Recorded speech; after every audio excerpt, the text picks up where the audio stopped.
This is Audible. Calling Chaos, Demon Bound, Book 3. Written by Grae Bryan. Narrated by Michael Ferraiuolo. Prologue.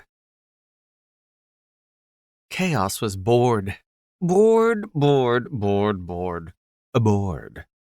If he'd known signing his powers into the book would mean centuries in the void with nothing to do, well, he wasn't sure what he would have done, but fire probably would have been involved. Fire and screaming, and maybe a dismemberment or two. It had been bearable before, with the incubus to entertain him, or that big fuddy-duddy warrior to annoy, but now Kai and Nyx had been summoned, and it was just too much. Or make that too little. Especially because Nightmare was refusing to play. "Come on," Chaos whined again. "Pretty please?"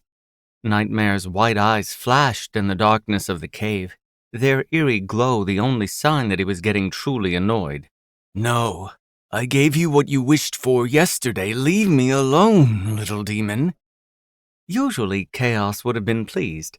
He was one of the only demons capable of getting Nightmare to string more than 2 words together at a time, and that had been a whole sentence right there. But at the moment, he was too put out to glory in his triumph. "But you're always alone," he cried out instead, stamping his foot on the dry, dusty ground, his tail lashing furiously behind him. "And it's just the 2 of us, so that means I'm always alone. It's not fair." "It has been a day," Nightmare pointed out in his low, creepy rasp. "1 day since Nyx was summoned." That had Chaos pausing. "Really?" He nibbled on his lower lip, considering. "It feels like longer." Nightmare let out a low growl. His growls weren't as rumbly-grumbly as Kai's, more like the tumbling of rocks than the roar of a lion, but they still managed to put a shiver down the spine. "Leave, or suffer the consequences." Ooh, consequences. Now he was talking. Maybe Nightmare would sick his shadow monsters on him, and Chaos could try to set them on fire. It never worked. Those things were barely corporeal, but it was fun to try, at least before they invaded his senses and tried to drive him to madness. But suck it, shadow monsters, madness already ran in Chaos's veins. What was a little dollop more? Chaos pushed forward into Nightmare's cave until the tall, lanky demon was visible beyond the glowing white eyes, his dark gray skin blending in with the rock walls around him. Chaos put his hands on his hips, speaking deliberately. "I am bored." Quick as a whip, Nightmare's hand lashed out, grabbing Chaos by the throat, hard. Chaos grinned. See? Now they were having fun. But then Nightmare's talons punctured Chaos's skin and his grin fell. "Not the paralysis, damn it!" Nightmare used it to keep humans docile while he tormented them, which was hilarious to witness, but it wasn't so funny when Chaos was the one getting paralyzed. He tried to jerk back, but he could already feel Nightmare's venom working through him. No. Nightmare pulled Chaos close by the throat until his gaunt face was looming over Chaos, his visage shifting back and forth between his usual demonic appearance and the skull-faced monstrosity he used when hunting humans' bad dreams. "I warned you, Chaos," he hissed. "I am not your friendly incubus, nor your ambivalent warrior. I am singular, and I tire of your antics." Chaos tried to respond, but his vocal cords were already frozen. He wished he could stick his tongue out at least. Why did Nightmare have to be such a jerk? Just because Chaos had been hounding him for hours without letting up, ignoring his many requests for silence, Nightmare thought he had the right to chastise him? Unfair. Unfair and boring, which was even worse. Nightmare tossed Chaos's paralyzed body onto the cave floor. He didn't even do it gently, either, and stalked off into the shadows of the deeper caves. Chaos was left alone, stiff as a board, with only his stupid thoughts for company. Nightmare hadn't even turned the portal on for Chaos to watch while he lay there. Mean, mean, mean, mean, mean. Chaos spent some time entertaining himself by trying and failing to move different muscles, but that got old pretty fast and made him too aware that his wings and tail were crumpled underneath him. That was going to cramp later for sure. He shifted to daydreaming, planning what he'd do first when he was summoned, because he would be, he was sure of it. First Kai and now Nyx? It was obvious their book had been found, and now it was only a matter of time before Chaos got his turn in the human realm. And then Chaos wouldn't be contained any longer, would he? No more boring void, no more lazing around with only 3 lousy demons for company. And while he couldn't technically hurt the human who summoned him, bound by the magical terms of their contract, there were ways around that. Always a loophole or two to be found, if need be, because Chaos refused to be leashed or muzzled any longer. He was finally going to be free, damn it. He would no longer bow to any master beyond the pandemonium that ruled his nature, and the poor, foolish human who summoned him was just going to have to deal with it. So take that, boredom. Chaos would even be smirking right now if his facial muscles were working properly. It was all going to be so much fun.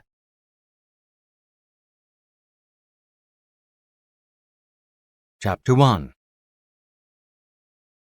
The upside of not showering for 5 days was just how amazingly clean Cooper felt now as he stepped outside of the steam-filled cubicle in his overly large bathroom. The downside was, of course, the shame in remembering he'd just forgotten to bathe for 5 days in a row. Not that it was the first time that had happened, nor would it be the last. Cooper grabbed blindly for his towel, scrubbing at his hair and face first so he could snag his glasses from the counter and shove them on before he tackled the rest. He supposed it was a good thing Ivan had called, demanding Cooper's presence today. Cooper had gotten way too invested in this little challenge he was working on. He was close to breaking it, he knew, and it had been all too tempting to just keep at it until he cracked it. But not tempting enough to risk Ivan's wrath, that was for sure. He may have been Cooper's cousin as well as his employer, but family ties didn't mean much to a man like Ivan when he was displeased. Cooper made a point of never displeasing him. Working as the main tech guy for a branch of the Russian mafia wasn't the career path Cooper would have chosen, if left to his own devices, he was pretty sure, but it was hard to know at this point. His dad had reluctantly signed him up to work for Dmitri, Ivan's late father and the old head of the family business, when Cooper was still a teenager. Cooper hadn't had a chance to know anything else. Luckily, now that Ivan was in charge, Cooper was able to do most of his work remotely. Gone were the days of him gophering between lieutenants at all hours, gut-twisting as he tried to interact with hardened mobsters without drawing attention to himself. But now Ivan wanted Cooper there in person. It made Cooper's throat go all dry and tight, the thought of facing him in that cold office building, nothing between them except Ivan's admittedly massive desk. But then again, leaving the house at all these days made Cooper feel all kinds of ways. His dad would be so disappointed. Cooper could hear him now. "I don't want to see you become a recluse, Omnitsa." Cooper frowned at the thought as he rifled through his dresser for clean clothes, his towel wrapped haphazardly around his hips. "Then you shouldn't have left me all alone, old man." He settled on a pair of jeans and a t-shirt he was mostly sure he'd washed recently. Throwing one of his well-worn hoodies over it, he ignored his mirror. He wasn't going to be able to do anything with his not sure if it's wavy or straight, tawny hair anyway, and headed back to his workroom. To get to his computer, he had to wade through the mess on the floor, a sea of empty energy drink cans and takeout containers. It'd be embarrassing if there was ever another human over to see it. Whatever. At least the takeout containers were a sign he hadn't been forgetting to eat. He'd clean when he got home from his meeting. Cooper opened the encrypted chat he'd had minimized on his laptop. There was a message from Red Rabbit waiting for him. R. You're close, aren't you? I can tell. Cooper nibbled on his thumbnail as he stared at the message, then realized what he was doing and shoved his hoodie string in his mouth to chew on instead. Rabbit was the one who'd set up the challenge Cooper was working on, infiltrating the servers of what was supposedly a dummy corporation in Norway. It was most definitely something the guy, well, at least Cooper was mostly sure at this point that Rabbit was a guy, had created to size up the competition in the hacker world. It wasn't the sort of thing Cooper would have normally entertained, but he and Rabbit had gotten to chatting in various other forums a while ago. The guy was less awkward than most of the people Cooper connected with online, and he never tried to push or trick Cooper into giving away his secrets like some did. So Cooper hadn't minded giving Rabbit's little game a go. It was a way to pass the time, if nothing else. But he left the message waiting for now. There wasn't any sense in bragging before the thing was done. Plus, if he waited until tonight to respond, when he wasn't about to run out the door, they could get a chat going. Maybe connect in real time. Just admit you're lonely as fuck. Please, like that was any sort of secret. Lonely and now getting to the point of being seriously touch-starved. How long had it been since he'd even had a hookup? Maybe Cooper would venture into the apps tonight, see if he could find someone to fuck him out of his head. Oh, but that would mean either inviting someone to his apartment, Cooper wrinkled his nose at the mess surrounding him, or going to some unknown location instead. Cooper didn't have that in him after shutting himself off to the outside world for the past week. He'd need to do baby steps to get used to strange people and strange places again. He'd go to Ivan's office and get the meeting over with. Ivan always sent a driver, so Cooper wouldn't have to deal with the subway crowds or a chatty taxi driver. When he got home, he'd clean his apartment so it looked like an actual human lived there and not a garbage raccoon in a human suit. And tomorrow, he'd make himself go out for a bagel. Then he'd work his way up to getting fucked by a stranger. In the meantime, there was always porn. Because, sure, porn was definitely a replacement for real human touch. Cooper shook his head, annoyed at himself. He didn't need human touch to get off. That was what toys were for. But first, he had to actually leave his apartment and see what Ivan wanted. The driver Ivan sent didn't speak, beyond the initial mumbled greeting for which Cooper was incredibly grateful. Same with the security guard that manned the entrance to Ivan's office building, who knew the sight of Cooper well enough to give him one of those manly nods as he passed by, but not well enough to attempt a conversation. That was 2 hurdles past. See? This was fine. Cooper was fine. So Ivan wanted to talk to him, so what? He wasn't going to kill Cooper or anything. At least, probably not. Cooper just hoped Sergei wasn't there today.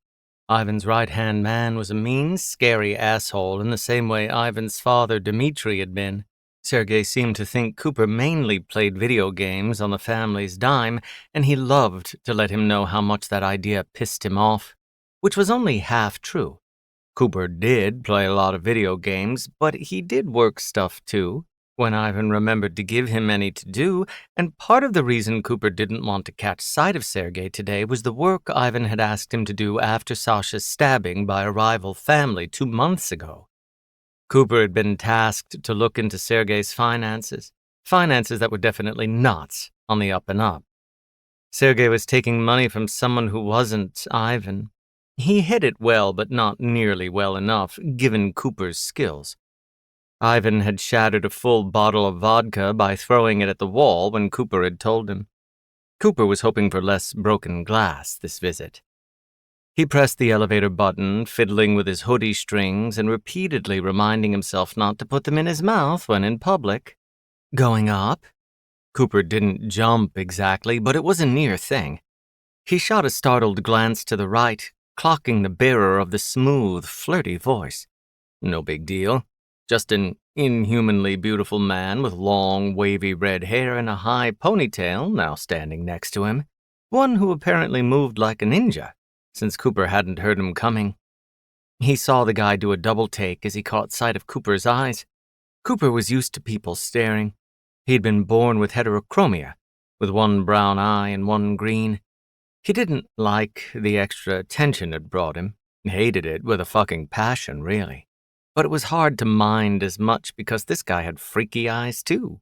They were purple. "Well, aren't you lovely?" the guy crooned, like Cooper wasn't an out-of-shape nerd in desperate need of a haircut, wearing clothes that were only probably clean. Cooper turned his gaze to his feet immediately. He was barely equipped for human interaction of any kind today, let alone beautiful men flirting with him. Especially because this seemed to be the kind of flirting attractive people like that did by habit. There wasn't any real intent behind it, and Cooper never knew how to respond.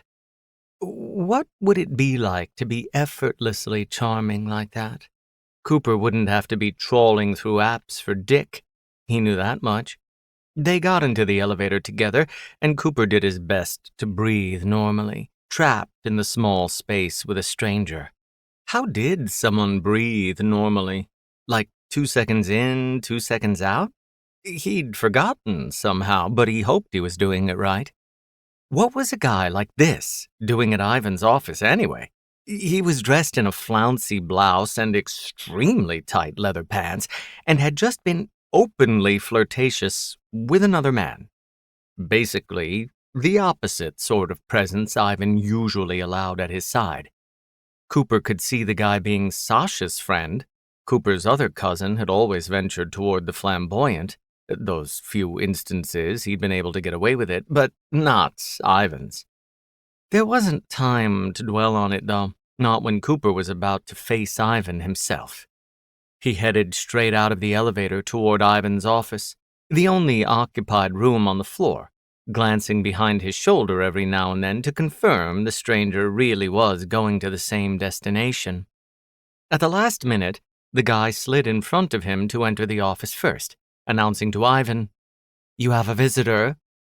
Cooper stepped in after him, just in time to catch Ivan glaring at the guy from behind his desk. But as he caught sight of Cooper, his expression smoothed in an instant back to his usual emotionless mask. "Cooper." Ivan looked the same as ever, in the brief glance Cooper caught before he looked to his own feet again. Handsome in a scary, icy way, all white blonde hair and pale blue eyes, he looked just like his father. Whereas Cooper was connected to him by his mother's side, she and Cooper's father had been siblings. Now they were both dead and gone, and somehow Cooper was still here working for mobsters. "You needed me?" "We have 2 people who need identification," Ivan told him, tapping at his desk. "Fake IDs?" Cooper asked, a little disappointed. That was quick, boring work, and could have easily been a phone call. "Not enough. We need thorough documentation of their existence, enough for travel, residency, whatever they might require, and it needs to come from nothing." Now that was more interesting.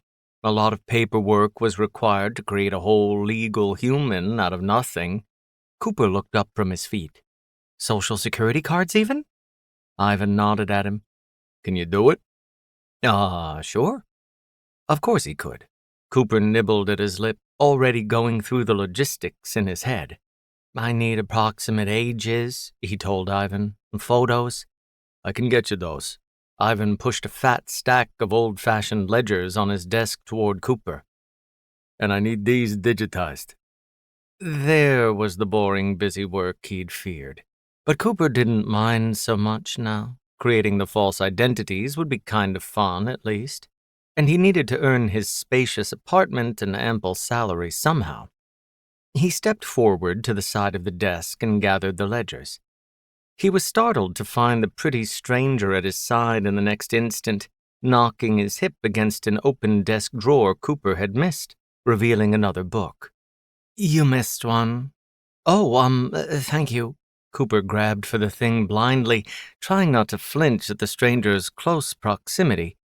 He held all the ledgers close to his chest as Ivan cleared his throat for some reason, radiating disapproval. "This is Nix, my new assistant. He's one of the ones needing ID. Surprise had Cooper glancing up and meeting Nix's purple eyes. Assistant? Surely not. But Cooper wasn't going to go around contradicting Ivan. You, have a preference for your birthday? He asked Nix instead. Nix winked at him. Cooper had never met anyone who winked at people in real life. Whatever you think best, Cooper darling. Don't flirt with Coop, Ivan reprimanded. But it was weird, because even though his voice was harsh, he sounded almost fond. He can't handle you teasing. Nix's voice lowered into a croon. Not like you, Vanya. Okay, so that was real flirting. Not the flirting on automatic Nix had been doing with Cooper. Cooper's eyes widened as he glanced between the two of them. What the fuck was going on? Was Ivan involved with this guy? With a man? It was the most unlikely thing Cooper had ever heard, considering Ivan's history, but then Ivan actually tugged Nix into his side, pulling him onto the arm of his chair. It was an act of intimacy if Cooper had ever seen one. Everyone's getting laid but you, loser. Thank you, Brain. That's very helpful. Ivan cocked his head pointedly toward the door. That'll be all, Coop. Nix waved at him. Bye, Coop. So lovely to make your acquaintance. If Cooper kept staring at them like this, Ivan was going to give him something to stare at. He was sure. Like a gun in his face. So Cooper pulled his hoodie up and walked out of the room quickly, the ledgers tucked against him, feeling more than a little dazed. He thought he was going to be acclimating himself back into the real world slowly after a week locked in his apartment, but instead he felt like he'd just entered topsy-turvy land. If Ivan, one of the most emotionally repressed representatives of toxic masculinity Cooper knew, was experimenting with bisexuality? With what might just be a literal supermodel? Well, what other strange things might the world have in store for Cooper today? Chapter 2. Despite the strangeness Cooper had encountered at Ivan's office, there were no more acts of lunacy from the universe on the way home. No flying pigs, or flying monkeys for that matter. No alien entities dropping from the sky. Cooper wasn't sure whether to be relieved or disappointed. Relieved, definitely. He wouldn't know what to do with a flying pig if he came across one. Take it to an animal rescue. He summoned his boldness and asked the driver to stop at the corner of his block so he could head into the bodega. He gathered a few energy drinks and an armful of red licorice packages, plus a box of trash bags, since he was pretty sure he was out. He also ordered a chicken parm hero while he was at it, recognizing the need to eat something real for dinner. Or lunch. Time was confusing when he'd been sleeping at odd hours, tucked in his workroom. He glanced at the clock. Lunch it was. So he'd eat half for lunch and save half for dinner, and bam, that was 2 square meals right there, just like any old, real, functioning human. The guy manning the register knew him and knew Cooper wasn't much for chatting. He never commented on Cooper's eyes or said anything about the nutritional value of his purchases, so Cooper had an immense amount of fondness for him. When the driver dropped him off at his apartment building, he'd insisted on waiting at the corner and dropping Cooper off directly at his building. Boss's orders, Coop. Cooper nodded to the doorman and headed up, ledgers in one hand and bags from the bodega in the other. The building Ivan had set him up in was expensive as fuck. Cooper was pretty sure, but it wasn't fancy in a way that set Cooper's teeth on edge. The doorman and the guard at the desk were always polite but impersonal, and the other tenants all minded their own business. All in all, it was a pretty good deal for someone who didn't like leaving the house much. Once Cooper had unlocked his 10 different locks and reset them all behind him, he headed to his workroom, dropping the ledgers in the corner and eyeing the mess. It was even worse with fresh eyes. His actual work area was fine. The large L-shaped desk with its monitor, 2 desktops, and ergonomic keyboard, plus the laptop he kept to the side for convenience. There were a few half-empty energy drinks tucked here and there, but otherwise it was all clean enough. It was the rest of the room that was the issue. Cooper hated when he got like this, or at least when he had to face the evidence of it. It reminded him too much of his father at the end, before Cooper had realized he needed to move in with him, when his dad had been too sick and drunk to look after himself, but too ashamed to ask Cooper for help. "Not like this, his dad had pleaded one night, bleary-eyed and only half-conscious. Don't remember me like this." But what other way was there to remember him? Cooper blinked stinging eyes. He may not have been a drunk. He was too afraid to touch the stuff, considering how his dad had ended up. But he supposed he had his own way of getting lost in his demons, focusing too hard on projects and forgetting to take care of himself, for one. He needed to watch himself, make sure he kept coming up for air. He couldn't lose it completely, not like that. He got to work cleaning, which mostly involved stuffing garbage into trash bags and then taking them all to the chute. He did a cursory dusting and vacuum afterward and managed to make it look like a functioning person lived there by the end. He settled in his cushy computer chair, eyeing his laptop and the message from Rabbit. It was tempting to respond now, but work came first, before he forgot about his tasks. The false identities would have been fun to tackle, but Cooper needed to get in touch with a contact about social security numbers before he could really begin. He sent the message on a secure network, then swiveled his chair to face the corner, glaring at the ledgers he'd left there. He really should get started on those. If he left them, he'd never want to tackle the chore, and he only needed to scan them in and send them back to Ivan. It wasn't like he actually needed to organize the data. Ivan would hire someone else for that part, probably a real accountant, a dirty one. So Cooper gathered the ledgers and set them on his desk. They were all pretty much identical, big, old-fashioned, leather-bound things, barring the book Nix had reminded him to grab, which was much smaller. Cooper pulled the scanning app up on his phone and got to work. It was, just as he'd expected, dull as all fuck. He got through 2 ledgers, scarfing bites of his sandwich in between pages before he had to stand and stretch the kinks out of his neck. Just the 2 books had taken him hours already. The stupid, thick things were full of stupid, thick data. It was annoying. Give him a good project and Cooper could go for more hours than this without even realizing he needed to pee. But give him a mindless task like this, and he was painfully aware of every passing minute. His gaze fell on the one outlier in the group. It wasn't just smaller than the others, but also pretty, kind of. Definitely designed with more in mind than just function. There were etchings on it, and it looked older than the rest. Cooper set it in front of him, and after making sure his hands were clean, no sandwich drippings to be found, began flipping through the pages, sipping on an energy drink as he did so. There weren't any numbers in the thing, which was odd, and the writing wasn't in any language Cooper had ever seen before. It definitely wasn't Russian, he knew that much. The book was filled with intricate symbols set across some stanzas that were either ancient or made up. Why the fuck would Ivan want this thing digitized?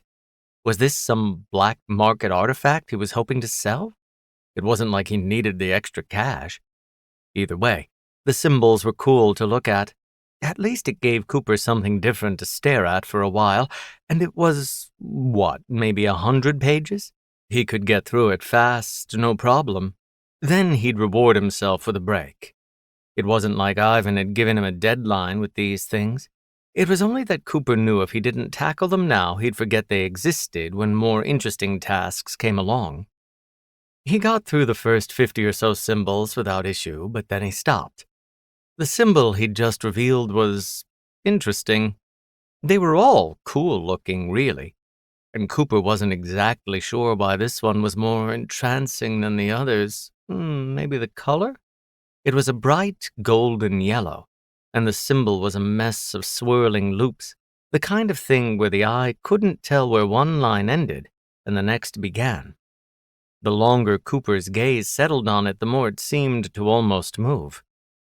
Cooper side-eyed the energy drink in his hand and set it aside. Maybe he should lay off for the rest of the day. He traced the symbol lightly with his finger, even though he knew he probably shouldn't be touching it. But Ivan hadn't said anything about needing to be careful in preserving the thing, had he? And Cooper could swear there was heat coming off it, too. If Cooper were bolder, if he had zero respect for the sanctity of books, he'd want to rip that page out and, what, hang it up? Tuck it under his pillow? He wasn't sure, but he knew he'd want to keep it close, to pull it out and look at it whenever he wanted. Well, whatever. He wasn't going to deface one of Ivan's books and run the risk of being defaced himself in retribution. After he scanned it, he could make the symbol the background image on his laptop if he really wanted. But first he needed to scan it in. Cooper opened the app on his phone again and took a careful picture. The image took longer than the others to upload onto his computer, the lines seeming to swirl and pulse in and out of focus as the image resolution came through. Cooper rubbed his itchy nose and traced a finger over his laptop screen, the way he'd traced it over the book. Red smeared on his screen, covering the now clear image of the symbol. Damn it. Cooper clapped a hand over his face, reaching for a tissue. A fucking nosebleed. Too little sleep and too much caffeine were finally catching up with him. He stuffed the tissue into his nostrils, leaning forward so blood didn't start trickling down his throat. It would stop by itself in a minute, if past experience was any indicator. Cooper grabbed another tissue to wipe his screen while he was at it. Gross. He really was a fucking gremlin today, wasn't he? He stared at the pretty symbol as he waited for the bleeding to stop, but his perusal was interrupted by a chat box popping up. Which was strange, because it wasn't from any chat program Cooper recognized. Nothing he'd set up himself, that was for sure. But there was a message anyway, in a bright yellow font that hurt his eyes. "You summoned me?" By the time Cooper's nosebleed had stopped and he'd run to the bathroom to wash the blood off his face and fingers, his suspicion had only grown. Where the fuck had the message come from? He tried to look into the program, but there didn't seem to be one running, just the little gray box with bright yellow font, front and center. It had a closeout X in the corner of the box, too, but Cooper wasn't dumb enough to click it. Not when the whole thing could be some phishing scam. So the little box stayed up on his screen. After another minute of Cooper poking around, a second message popped up below the first one in the box. "Well, Summoner, I don't have all day." And then immediately after, "Well, I do, but it's very boring in here." That prompted a chuckle out of Cooper. He could relate well enough to mind-numbing boredom today.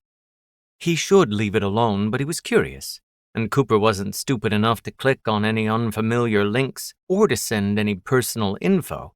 So what was the harm in replying? "How did I summon you?" he asked. "Clumsily," the program replied. Cooper let out another soft snort of laughter. This secret messenger was kind of funny. Was this an AI thing? They didn't usually have a sense of humor, but sometimes the comedy was accidental, as the programs tried to mimic human minds without any of the millions of layers of subtext real humans walked around with. "And what's the next step?" he asked. "I give you my bank info." "The next step is we make a deal." "Oh, of course, something like Cooper's social security number and birthday, in exchange for the promise of 100 grand, once the displaced prince he was talking to had secured his fortune. Ridiculous." "What kind of deal?" he asked anyway. "What do you need, human?" Human? Either this thing really was AI, or it was someone cosplaying a machine. Could this be a program one of his hacker acquaintances was demoing, or just a new phishing scam? Either way, Cooper didn't like that it had managed to pop up on his computer. He had his own background programs running that were supposed to deal with these things. He frowned at the screen. There was no reason to take it seriously, but what did he need? "I'm lonely," he ended up replying.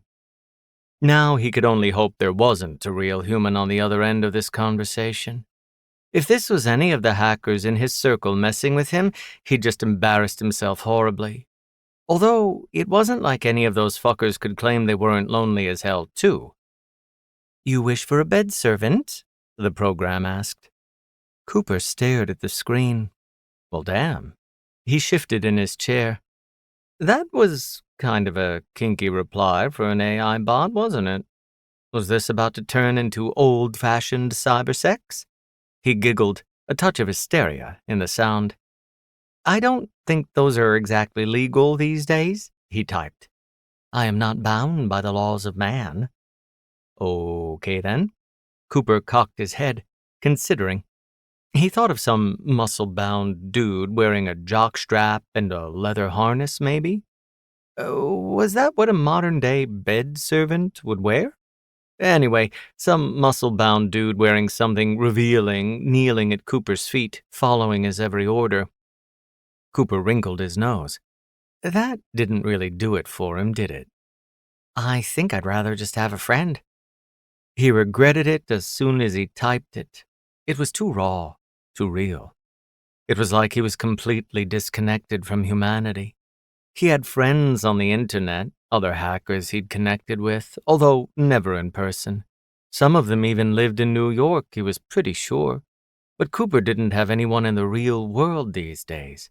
His last real-world friend had been, well, his dad, and he hadn't exactly been reliable. Cooper swallowed through a thick throat as he watched the next reply pop up on the screen. "And what would be the ending terms of the deal? How would it be considered complete?" How the fuck was Cooper supposed to know? He considered, then typed, "I guess when I don't need you to be my friend anymore." Cooper stared at his computer, nibbling on his thumbnail. When he caught himself, he stuffed a licorice twist into his mouth instead, chewing absently. The program was taking a long time to respond now. Had Cooper broken its hard drive with his pathetic request? But then a message popped up, the weirdest one yet. "I accept. I, Brachus of the Demon Realm, will aid this computer human by being his friend until that friendship is no longer needed, in exchange for a piece of his immortal soul." Cooper's eyes widened. Demon Realm? Piece of his immortal soul? Had he stumbled into some underground marketing for a new video game? He was kind of intrigued, honestly, although now he wished he'd thought of contract terms less lame-sounding than "please be my friend." "Hold your finger to the screen," the program prompted. Cooper rolled his eyes. How the hell would the program know if he didn't comply? But he did it anyway. If he needed any further evidence that he was bored and lonely, this would have been it. A shock ran through his body, like a bit of static electricity, and then another drop of red smeared his monitor. Fuck, was his nose bleeding again? But no. Cooper's hand came away clean, and there was no time to wonder any more about it, because yellow gold smoke was filling his room. Cooper yelped, jumping up from his chair, the licorice dropping from his mouth. If his monitor was on fire, that was his whole life going up in flames.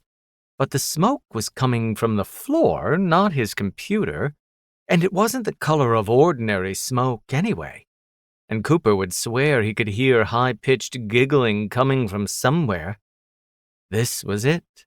Cooper was losing his mind. It hadn't been an AI marketing thing at all. Cooper was just hallucinating nonsense. The smoke began to clear, and Cooper nodded like a demented puppet at what it revealed. Yep, he was definitely losing his marbles. Because there was a man in Cooper's workroom, or something vaguely resembling a man if one was willing to discount the accessories. He was close to Cooper's height, but leaner, with elfin features that included little pointed ears. Small black feathered wings were extended behind him, and something resembling a lion's tail was flicking out from behind his legs. The hair curling around his ears was blue? No, purple. Green? It kept changing.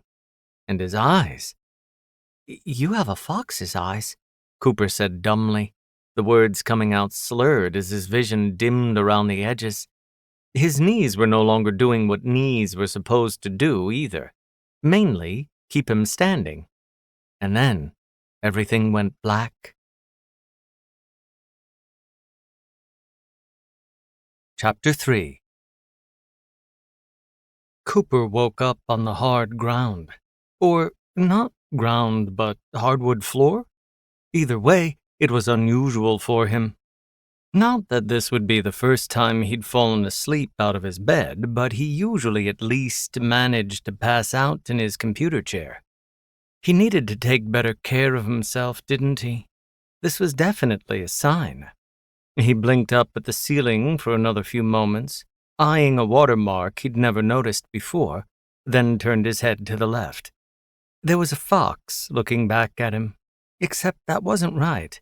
It was a man with fox eyes, yellow gold irises, and vertical black pupils, both of them rimmed by sooty lashes.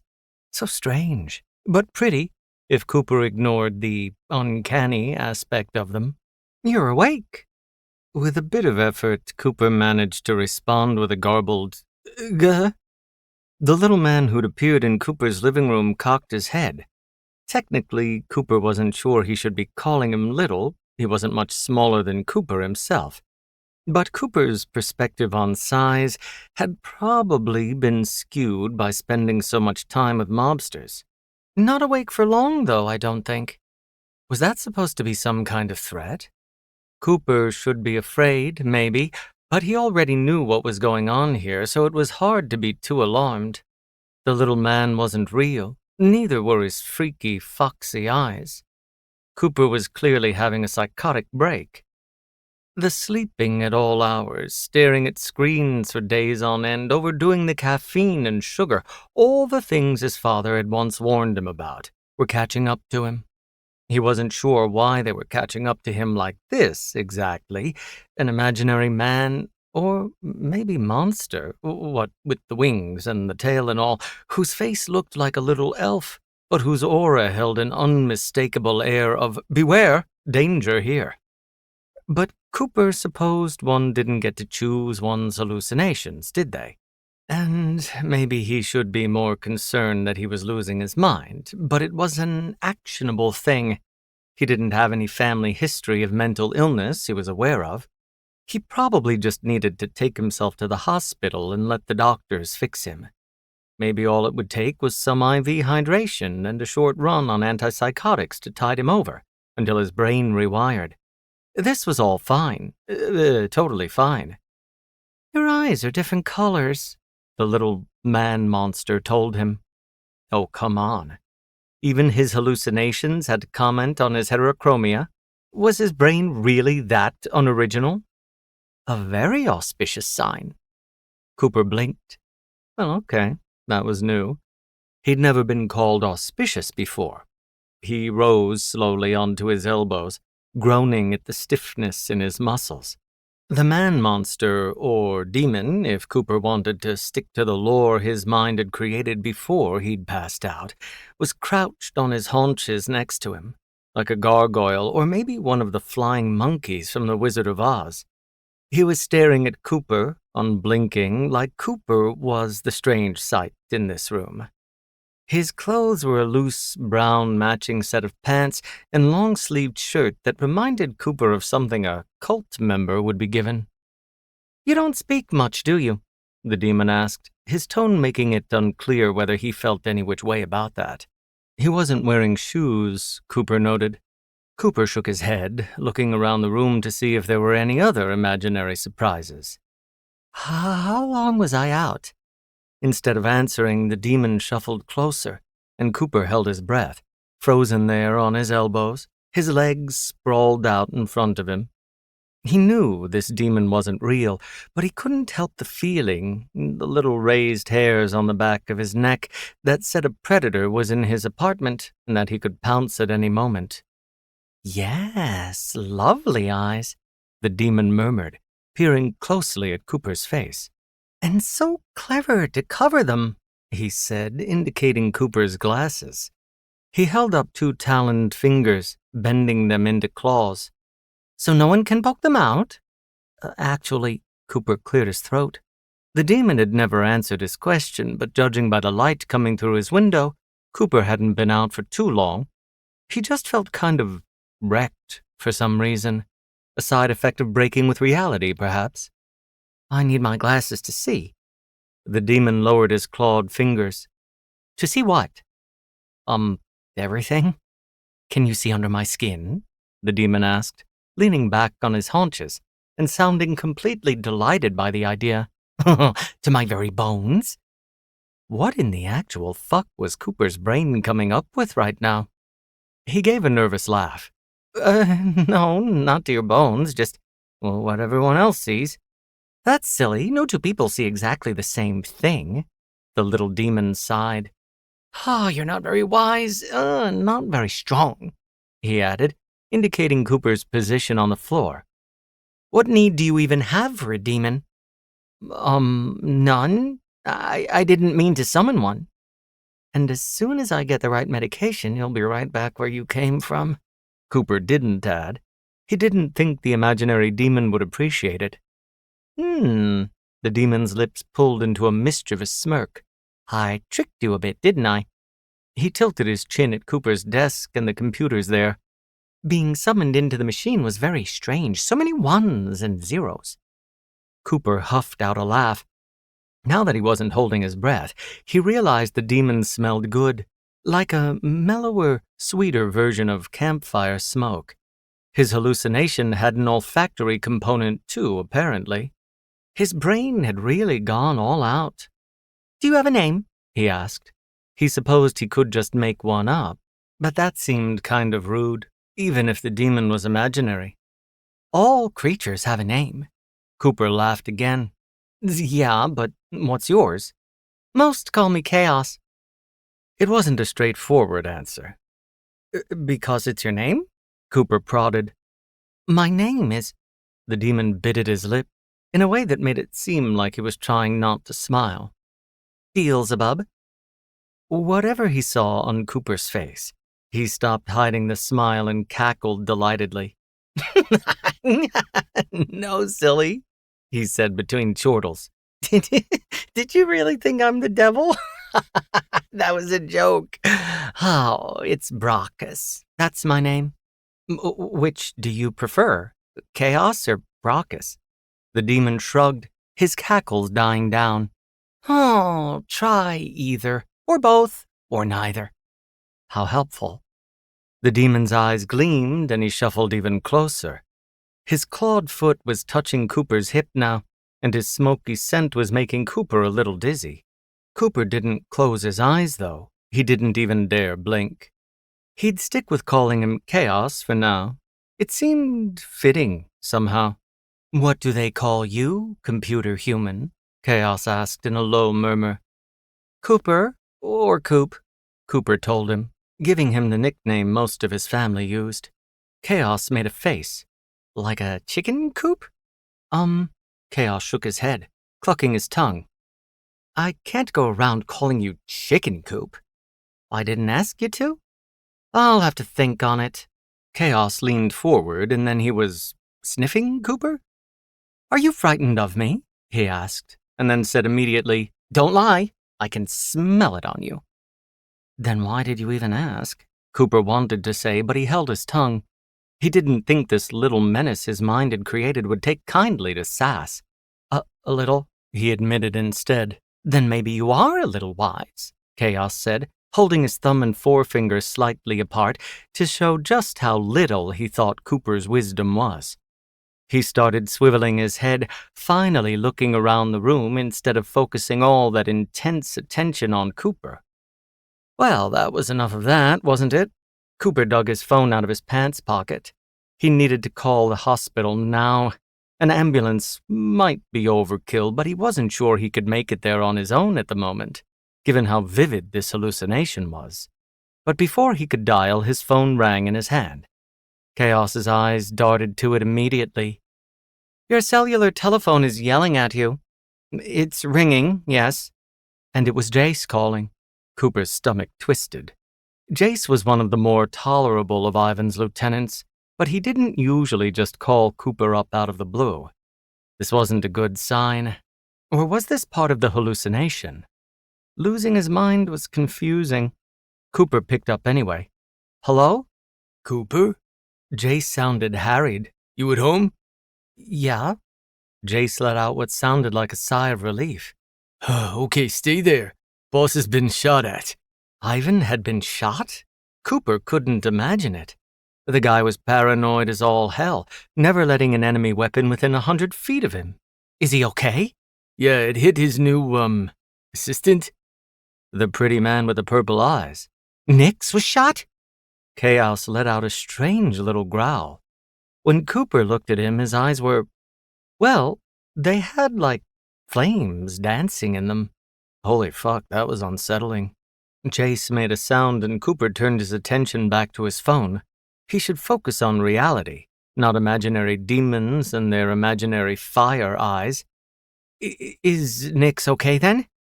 Yeah, just a Grae. Stay put. If you see Sergey, shoot him in the head. At the strangled noise Cooper made, Jace let out a laugh. Kidding. No one expects you to shoot anyone. Don't let him in, though. If he shows up, he's probably there to kill you. There was nothing to say to that except, okay. Good. Bye, Coop. Cooper lowered the phone to find he had Chaos's full attention again. Nix was injured with a human weapon? The demon asked. If he wasn't a figment of Cooper's imagination, Cooper would be questioning why Chaos even knew who Nix was.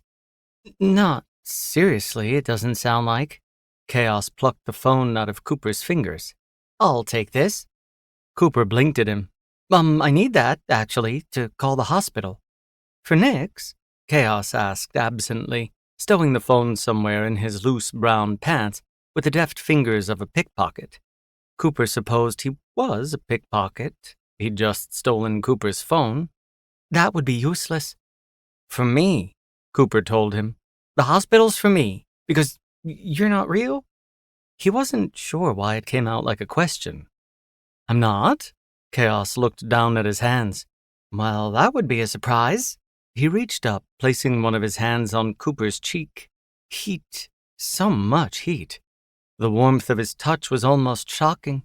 His wings fluttered, filling Cooper's head even more with the sweet smell of campfire smoke. Do I not feel real? I don't know, Cooper murmured, his eyelids suddenly feeling heavy. I haven't been touched in a while. Yes, your soul piece tastes of it. Right. Cooper had given a piece of his soul in exchange for friendship? Tastes of what? He asked, his head full of cotton. Loneliness. Cooper couldn't exactly argue with that. He found himself leaning into the touch on his cheek. It was intimate, this hand on his face.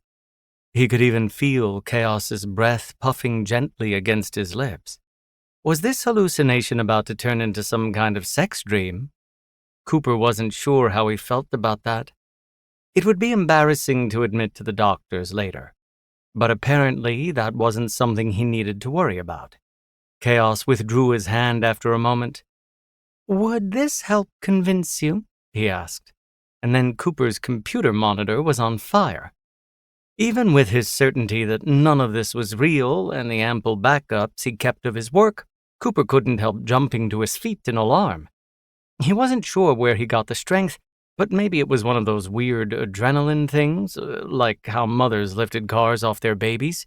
No! Fuck! That's my whole life! That thing? Chaos frowned at the flaming computer. That can't be right.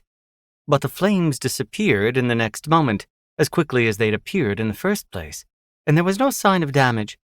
Cooper ran his hands all along his monitor, checking anyway.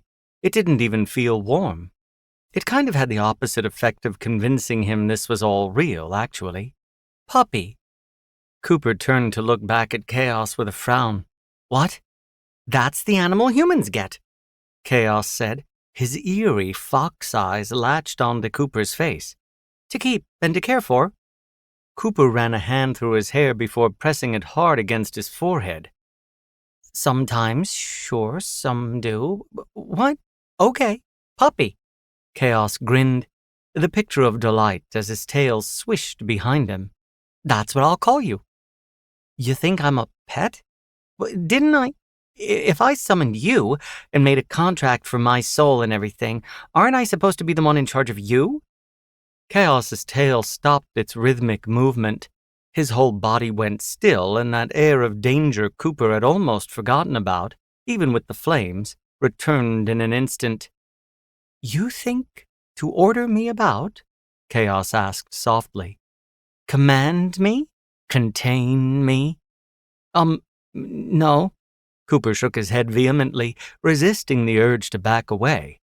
There wasn't anywhere to go anyway. He was already pressed up against the desk.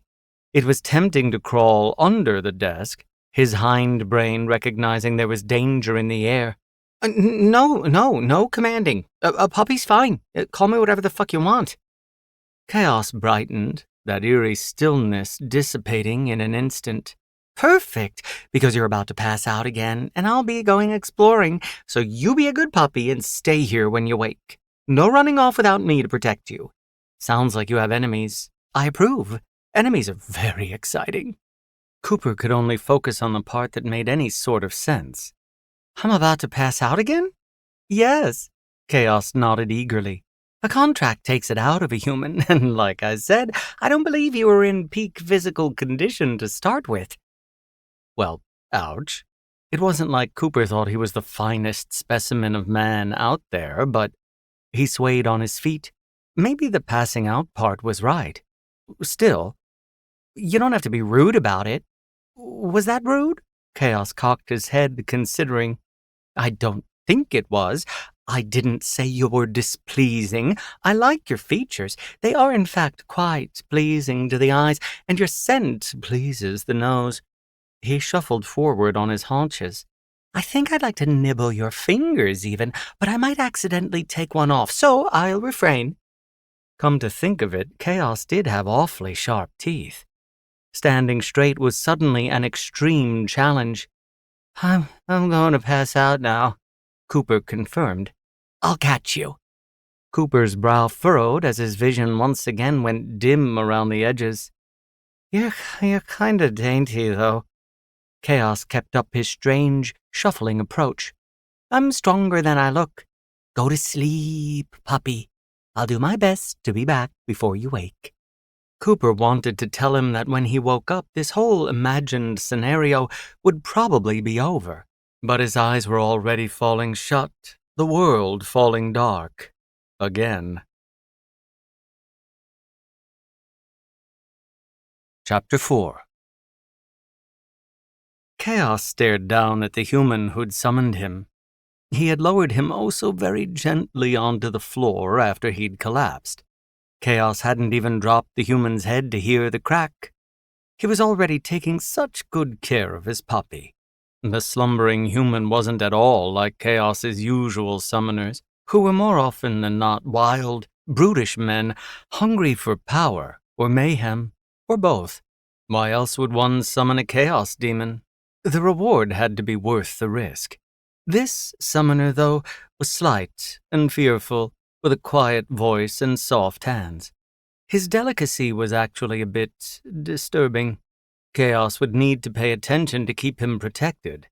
From the sound of the telephone call his puppy had accepted, there were enemies in the area, enemies with projectile weapons. But protected Cooper would be, enemies or not. Chaos had decided so.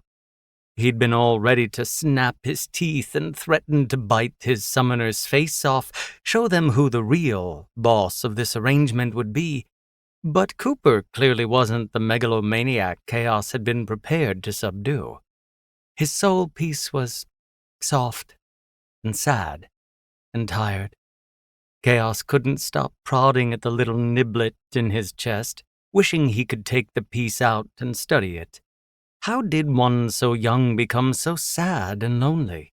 Humans, like much of this realm's creatures, seemed to roam in packs, even the modern-day ones. Chaos had spent quite a bit of time watching them through the portal in the void, so he knew. So where was this Cooper's pack? Why weren't they taking care of him? Chaos couldn't see any obvious reason Cooper would be cast out. He hadn't lied before. Cooper's looks were quite pleasing. His lips were plush, and he had that pretty reddish blonde hair, like a fox's fur. And those mismatched eyes? Oh, wonderful. He had skinny limbs and a soft tummy, one Chaos wouldn't mind laying his head against. Slender, clever fingers, too, one's Chaos would not bite off, no matter how nibbly they might look. Yes, quite pleasing. A sad, yummy soul piece and a pleasing meat suit.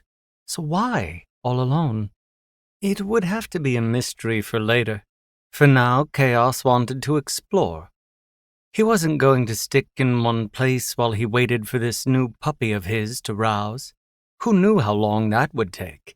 His summoner had clearly been running on fumes even before the summoning, and a contract took it out of a human. Although before he left, Chaos stopped in the doorway of the room, looking back at Cooper sprawled out on the floor. If this human was to be Chaos's puppy to care for and tend to, he should make sure he was comfortable as well as safe, yes? Chaos scurried into the hallway, checking the rooms until he found one with a bed, before grabbing the blanket off it and bringing it back to place over the unconscious human. There. Chaos whirled away, only to pause again. A pillow. Humans used pillows when they slumbered. He didn't want to go all the way back to the bedroom, been there, done that, so he grabbed one of the large tomes off the desk and shoved it under his puppy's head. It was the right shape for a pillow, even if it was a bit firm. Perfect, all tucked in. Should Chaos take Cooper's glasses off? But no. Chaos couldn't have anyone poking out those delightful eyes while he was away. He straightened them on Cooper's face instead, then left the room for good. He took a cursory look around the dwelling, scoping out the rooms he'd missed. There wasn't much. It was just a typical, boring human home. There was a living area with couches and a television, a gleaming kitchen Chaos had no use for, a bathing room and the aforementioned bedroom, plus the room with the machines where Cooper lay unconscious. It was all spacious and clean, though, but only the machine room really felt like Cooper, with his sweet candy scent and aura of nervousness permeating the air. Chaos switched over to his preferred human form, one that was similar in build and face to his demon presentation, but with brown hair and ordinary brown eyes.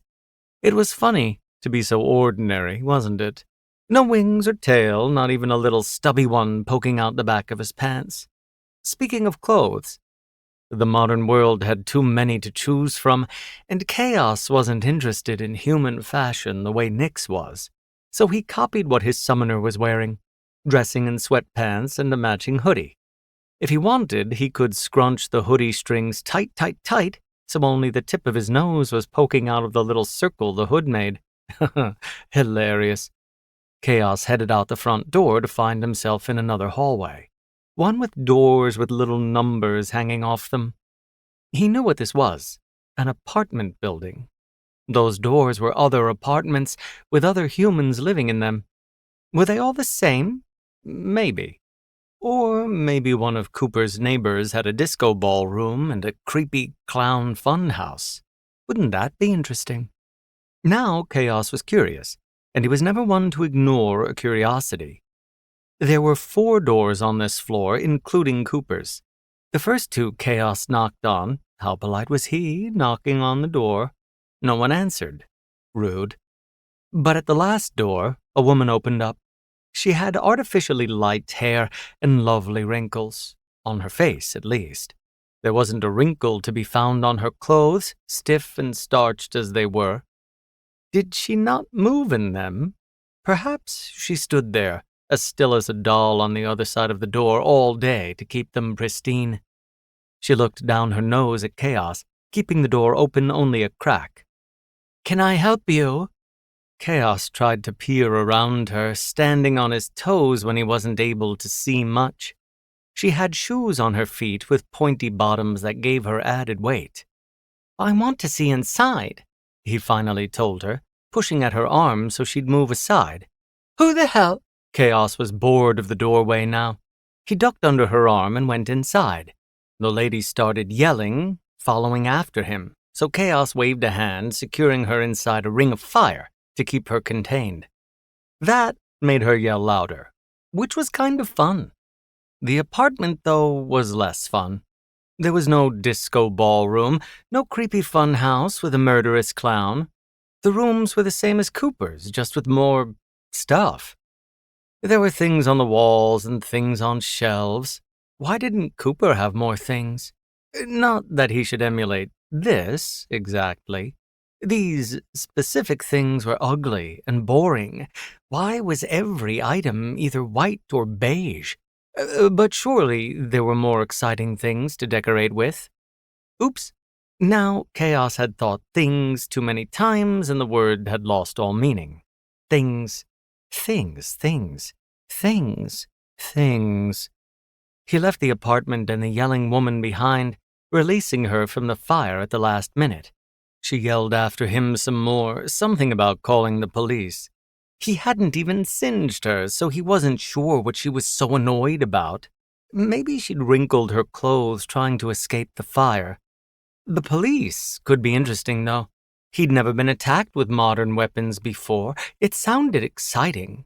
Apparently Nix had been shot, and Chaos was a little jealous. If the police came, well, maybe later. Chaos wanted out of this apartment building first. If he hurried, maybe he would be back from exploring before his puppy woke up. Then he could be the very first thing those mismatched eyes saw when they roused from slumber. How lovely. The air outside was cool, but not freezing. Not that it would have mattered to Chaos if it was. He didn't have a human sensitivity to heat or cold. But still, it was nice to have a different flavor of air rushing through his lungs, something other than the stuffy, still air of the void. He breathed it in deeply, walking against the rush on the crowded sidewalk. The humans abounded, all different ages, shapes, and genders, some dressed elegantly, some slovenly, most somewhere in between, a wonderful mix. Chaos could smell their different scents as well as food and gasoline and the not-so-faint scent of urine coming from an alleyway. Delightful. He was pleased to have been summoned into a city. There was an inherent chaos in the makeup of them, wherever they fell in humanity's timeline. The modernity was a nice change, though, from the last time he'd been summoned.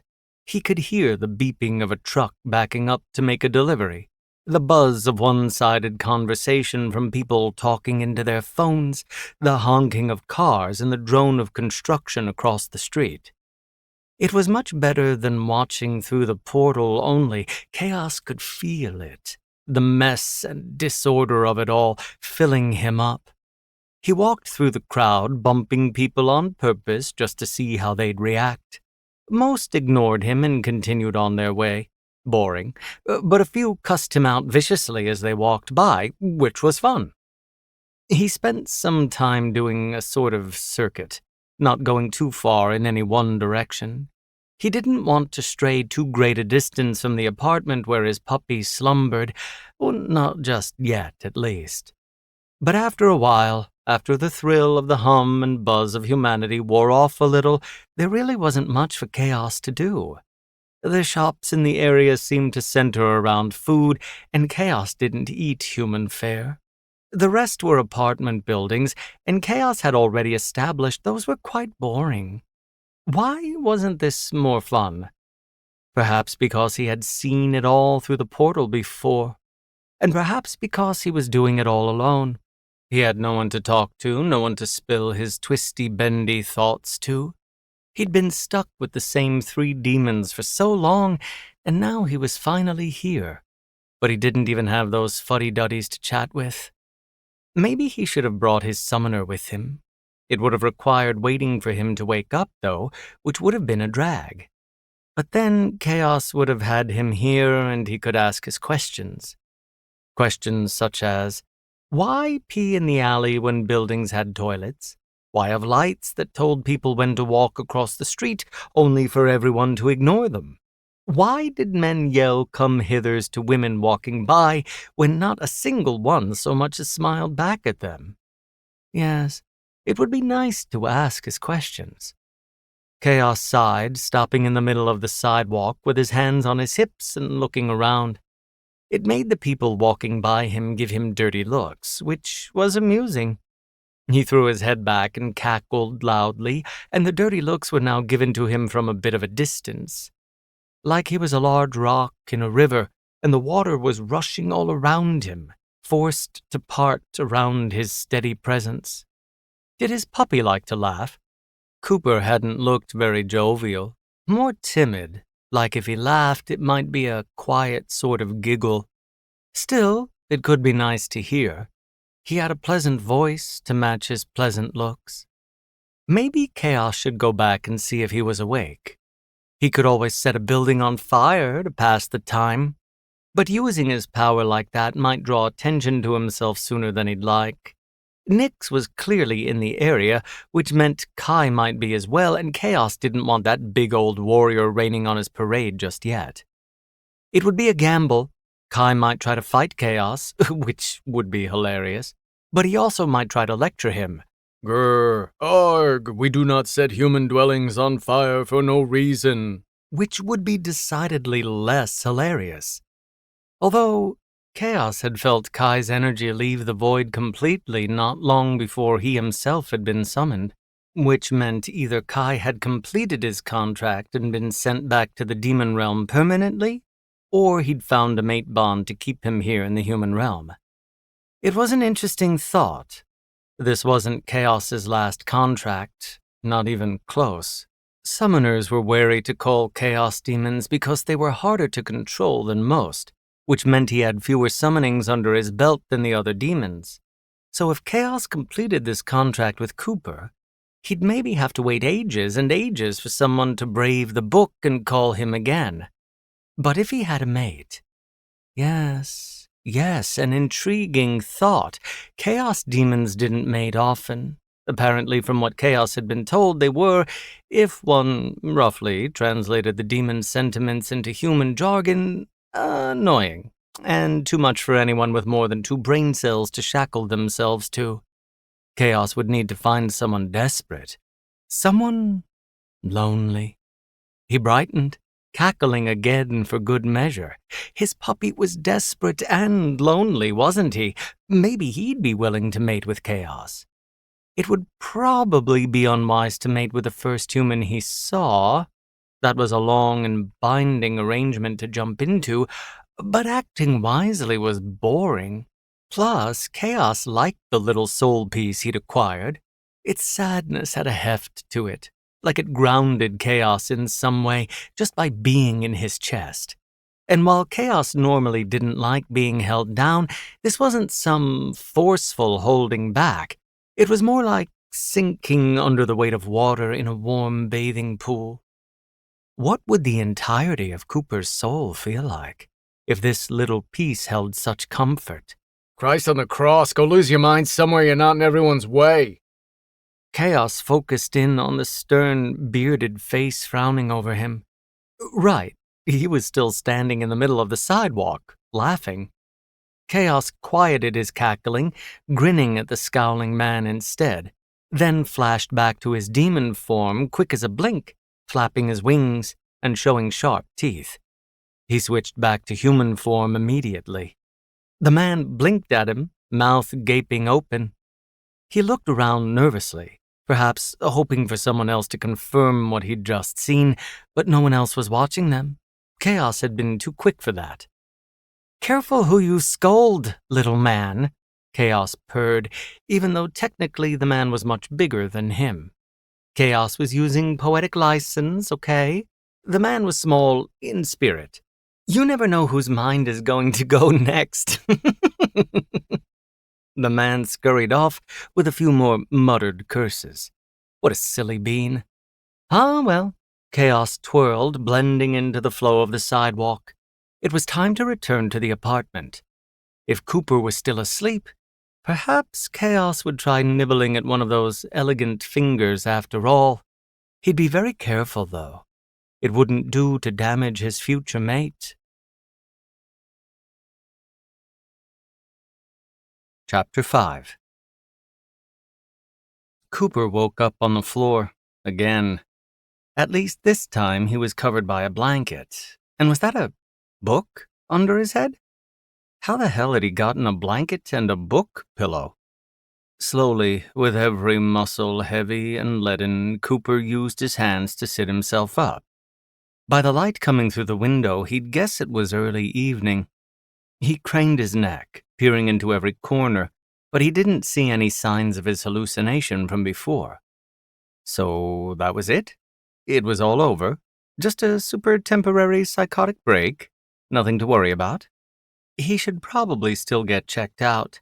For all he knew, there was a gas leak in his apartment, and this was just a symptom of it. But when he tried searching for his phone so he could call someone, nothing. Where the hell was his phone? Cooper stood carefully and checked around his computer, only to see another message from Red Rabbit. R. I'm waiting. Cooper wrinkled his nose as he stared at the message. The guy was getting pushy, and Cooper didn't have time at the moment for a throwaway hacker project. He was going insane. For one, he'd lost his phone. For two, and he hadn't finished either of Ivan's jobs. For three, the phone thing would have to be taken care of. Ivan had been shot at, and Sergei was on the loose. Cooper needed to be available if anyone called, if only to be told of his own impending doom. It also meant none of Ivan's gophers were going to be free for something as unimportant as getting Cooper a new phone. So he'd need to go get one himself. He could stop at an urgent care clinic along the way, see what they had to say about his extremely vivid break with reality. After the day he'd had, he would have preferred to stay in the comfort of his own apartment, but he'd already gone outside into the world once today, and all that had happened was a shooting and a visit from an imaginary demon. What was one more errand? At least Cooper's normal underlying buzz of anxiety about leaving the house seemed kind of insignificant compared to the bigger issues at hand. He should maybe find his newfound levity alarming, but maybe it was a side effect of the psychosis. After making sure he still had his wallet and keys, Cooper headed down to the ground floor. As soon as the elevator doors opened, he heard a commotion coming from the apartment entrance around the corner. The sound of raised voices had Cooper's hackles rising, along with a looming sense of foreboding. Because Cooper recognized that voice, his mind had made up that voice. Except, how could it all have been in his head, when the voice was talking to the guard at the front desk, who was very much a real person? Shit. I am allowed, Cooper heard his imaginary demon say crossly. I was expressly summoned here, into this apartment. You're not on Cooper Zaitsev's list of guests, Sam, one of the front desk guards, rebutted. And I can't get him on the phone to verify. That's because I stole his phone. A third voice joined in. I told you he's a thief. He broke into my apartment. Cooper rounded the corner, his chest increasingly tight. There was Sam standing in front of his desk, and there, to Cooper's immense dismay, was the demon, Brockus, or Chaos, or whichever, except he didn't have any of his demon accessories, and his hair was brown, and his eyes weren't creepy fox eyes. He looked human, basically. And for some reason, Cooper's neighbor, Mrs. Cross, was also there, saying stuff about how Chaos had broken into her apartment. Double shit. Cooper knew the only reason Sam hadn't already called the cops was because this whole building was owned by Ivan, and employees of mobsters didn't fuck with police. The residents knew not to either. Things were handled in-house, or Ivan's wrath would sometimes work as its own deterrent. Cooper's gut churned as 3 pairs of eyes landed on him. His mind was battered with countless memories of his father making some sort of scene, a too young Cooper trying his best to smooth it over before someone took it in their head to investigate his living situation. I'm not a child anymore, he reminded himself. This isn't one of Dad's messes. This is my mess. And while, just like his father, he hadn't meant to make it, unlike his father, he'd fix it himself. Cooper squared his shoulders and met the demon's now brown eyes. "Brockus?" he asked, as calm and casual as he could. Chaos's face lit up like Cooper's very presence was some sort of delight. Nobody looked at Cooper like that these days. It was kind of sweet, actually. Puppy! He exclaimed. Cooper's cheeks went hot. Jesus. Now everyone was going to think he had some sort of kink arrangement with this guy. He could practically see Mrs. Cross filing the info away for later. Most of Cooper's neighbors minded their own business, but that one didn't have anything better to do than gossip. Too much money and not enough real responsibility. Cooper cleared his throat with an embarrassed laugh, looking to the guard now. Sorry, Sam, I forgot to put my friend on the list. This deviant is your friend? Mrs. Cross asked, her voice full of accusation, like the information was damning. Yes? He forced his way into my home. Fucking course he did. Did he take anything? Cooper asked, reaching for his wallet. I'll pay for any damages. No, there was a... Mrs. Cross trailed off, suddenly at a loss for words. Oh boy, what exactly had Chaos done to her? Cooper startled when a warm hand landed on his arm. He hadn't even realized Chaos had sidled up to him. I only wanted a peek. Chaos made a little pout, like a child who'd been caught sneaking candy, as he grasped Cooper's bicep. To check for funhouse clowns. As Cooper tried to process what that could possibly mean, Sam spoke up. Cooper, your friend can't go breaking into other apartments. We'll have to ban him from the building. Shame, embarrassment, defeat. Cooper was used to those feelings when dealing with the general public. But what exactly was shameful about this situation? It was a mess, sure. But assuming Chaos was real, and he certainly seemed to be, then he was a demon, presumably from some other dimension, maybe not used to their world at all. He didn't know any better.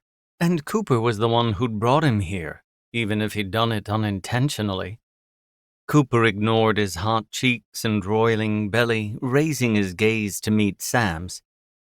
He's helping me with something for Ivan, he said firmly, watching Sam's eyes widen at the mention of Cooper's intimidating cousin. Do you want to be the one to explain to him why we were delayed? Cooper had never once invoked his relationship with Ivan when dealing with the guards here, so he could only hope Sam would take the exception seriously. And Sam did, holding up his hands as if to ward off an attack. No, he can stay. He raised an apologetic brow to Cooper's neighbor. I'm sorry, Mrs. Cross, my hands are tied. With one last scowl at Chaos, Mrs. Cross stalked off in a huff back to the elevators. She might not have liked it, but she knew the order of things around here, same as everyone else. Cooper lifted Chaos's hand off his arm and tugged him gently to the side.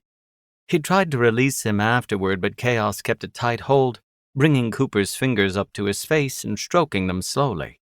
It was weird, but not as freaky as it might have been if he still had all his sharp teeth. You've been getting into trouble, Cooper murmured, too quietly for Sam to overhear, his spine tingling with a strange shiver at the way Chaos's exploratory touch was tickling his fingers. Me? Chaos widened his eyes with faux innocence. Their plain brown color was less unsettling than before, but Cooper kind of missed the fox-like pair. They'd been so strange. Pretty, kind of. Cooper almost laughed at Chaos's completely unsuccessful attempt to look guileless, but he was interrupted by the loud growl of his stomach rumbling. Chaos's gaze zeroed in on Cooper's belly, his eyes narrowing. You're hungry? He accused. You're real, Cooper countered. Chaos straightened to his full height, pinching the tip of one of Cooper's fingers in reprimand. Of course I am. The thought of it made Cooper lightheaded again. He'd summoned a demon, an actual real-life demon. Now would have been a nice time to dive into his bed and hide under the covers. Maybe stay inside for a whole week this time. But if Cooper hit his head in the sand, what other kinds of trouble would Chaos get into? Chaos stole back Cooper's attention by pressing his teeth lightly into Cooper's knuckle, holding Cooper's finger in his mouth. There are a lot of food establishments in the area. He mumbled around Cooper's digit. Demons were fucking weird. Cooper gently but firmly tugged his hand away from Chaos's mouth. You want to go out again? If you'll come with me.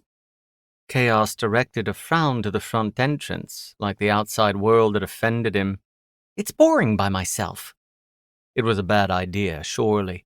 Cooper should be hiding Chaos away until he could figure out the scope of what he'd accidentally brought into his life.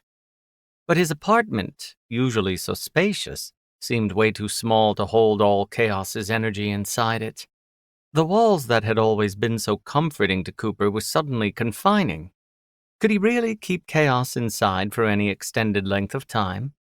And there was one place Cooper liked, a diner nearby where everyone minded their own business. All right, he said, hoping against hope he wasn't going to regret this. Let's go out. Chaos gave him a dazzling smile, a dimple appearing in his left cheek. He kept hold of Cooper's hand as they left the building. The evening air was a little too cold to be wearing just a sweatshirt, but Cooper didn't want to deal with herding Chaos back into the apartment and out again to get a coat, so he dealt with the discomfort. The diner wasn't too far anyway. Plus, Chaos's hand was warm in his, enough so that the heat seemed to spread, seeping up Cooper's arm. You have pleasing hands, Chaos told him brightly as they walked, echoing Cooper's thoughts eerily. Thank you? Chaos did a little test swing of their joined hands.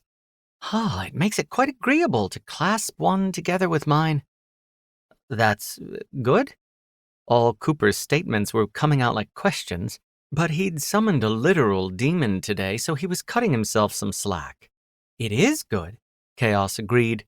Then, tell me, puppy. Okay, here it was. They were going to get into it now, right? Cooper had apparently sold his soul to a demon, even if he hadn't meant to. What exactly were the terms? When this contract was done, did Cooper have to, go to hell with him? But Chaos didn't get into any of that. Instead, he asked, apropos of nothing, why would someone urinate in an alley when humans went to all the trouble of inventing bathrooms? It took Cooper a moment to realize they really weren't going to discuss demonic contracts, and another moment to answer. Well, not everyone has easy access to indoor bathrooms. Not everyone has easy access to the indoors, period. He thought of his father and added, and some people are altered, drunk, or using drugs. They might not be totally aware of what they're doing. I see. Chaos started to swing their hands with abandon, enthusiastically enough that they almost hit a man coming from the other direction. He gave what sounded like a happy sigh. I was right. This is all much better with a companion. Cooper took the opening. You didn't come from here? From Earth? I came from the void, Chaos said easily. And before that, the demon realm. You summoned me with the book. We made a contract, and now I'm here. Jesus. Somehow hearing it out loud was more intimidating than imagining it. Cooper swallowed, his throat dry. And when our contract is done, do I go back with you? To the demon realm? Chaos giggled with delight, like Cooper was spouting adorable nonsense. Not you, silly. Just a little niblet of your soul, you won't miss it. Humans never do. His giggling quieted, and he muttered, seemingly to himself, if I go back, that is. You might stay? Cooper asked, trying to keep the note of panic out of his voice. What the fuck was he going to do if this demon decided to never leave? I might, Chaos said cagily, smiling to himself. And then he was pulling them to a window of a restaurant, pressing their joined hands as well as his face against it to peer inside. Oh, pancakes! I've never seen them in real life. Cooper tried to tug their hands away, and when Chaos gave a little growl instead of moving, Cooper, his cheeks once again flushed with embarrassment, made an apologetic face to the people inside, who'd raised their brows and then their middle fingers at Chaos's blatant inspection. Fuck. If Chaos did stay, it was going to end up being some sort of social anxiety exposure therapy, extreme edition, wasn't it? Although it was hard to worry too much about what other people were thinking when Cooper had to focus all his attention on the loose cannon that was this little demon. Brockus, he said quietly, when it was clear tugging wasn't going to work. This is the diner I was telling you about? He'd almost missed it, distracted as he'd been with the thought of Chaos staying. Will you come eat with me? Chaos turned from the window immediately. Will you order pancakes? Cooper nodded. It was an easy concession. I can, if you like. If I like, Chaos repeated, his eyes laser-focused on Cooper, like he'd said something fascinating. They went inside and were seated across from each other at a booth, this one in the interior of the diner and not at a window. Chaos didn't seem to mind the lack of a view. He was fascinated by the menu itself. He apparently didn't eat human food, but he had strong opinions on what Cooper needed to order.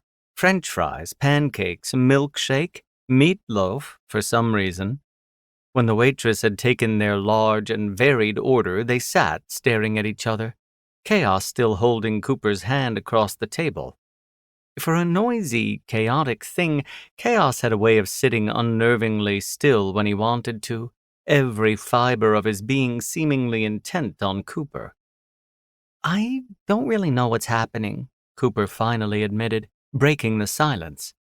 Chaos grinned at him, revealing his dimple again. Isn't it wonderful? Well, Cooper pushed at the table's ketchup bottle with his free hand, needing something to do that wasn't staring into Chaos's unblinking eyes. I usually like to know, actually. It makes me feel better. Better than what? It was hard to tell if Chaos was fucking with him, or if he genuinely didn't understand Cooper's way of speaking. It makes me less anxious, Cooper clarified. Chaos cocked his head. Are you afraid of me, Cooper? Cooper could almost have lied. At the moment, Chaos looked human, like a cute human even, and even though he was keeping Cooper's hand captive, his touch felt nice, warm, and soothing. But Cooper could remember how it had felt in the apartment, when he dared to ask if he was the one in control of Chaos, and he could see it in the way Chaos watched him now, with eerie stillness. Not human after all, a creature, and a predatory one at that. You are scared of me.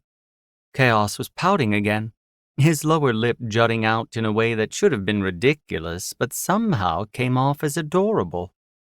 I'm sorry, I can't help it. Cooper slipped his fingers under his glasses to rub at his eyes. He didn't want to offend Chaos, but he wasn't a very good liar. You can set things on fire with, your mind. The pouting intensified. Oh, this won't be very fun if you're frightened of me all the time. Against all odds, Cooper found himself wanting to reassure the demon. Chaos was just so cute, even in all his otherworldly terribleness. Could I be any more of a pushover? Cooper tried to figure out how to word his thoughts in a way Chaos would understand. I'm scared of a lot of things, to varying degrees, he explained. Part of coping with that is just powering through. I'm used to it. I can be a little scared of you and still be your friend. Really? Chaos brightened immediately. How interesting.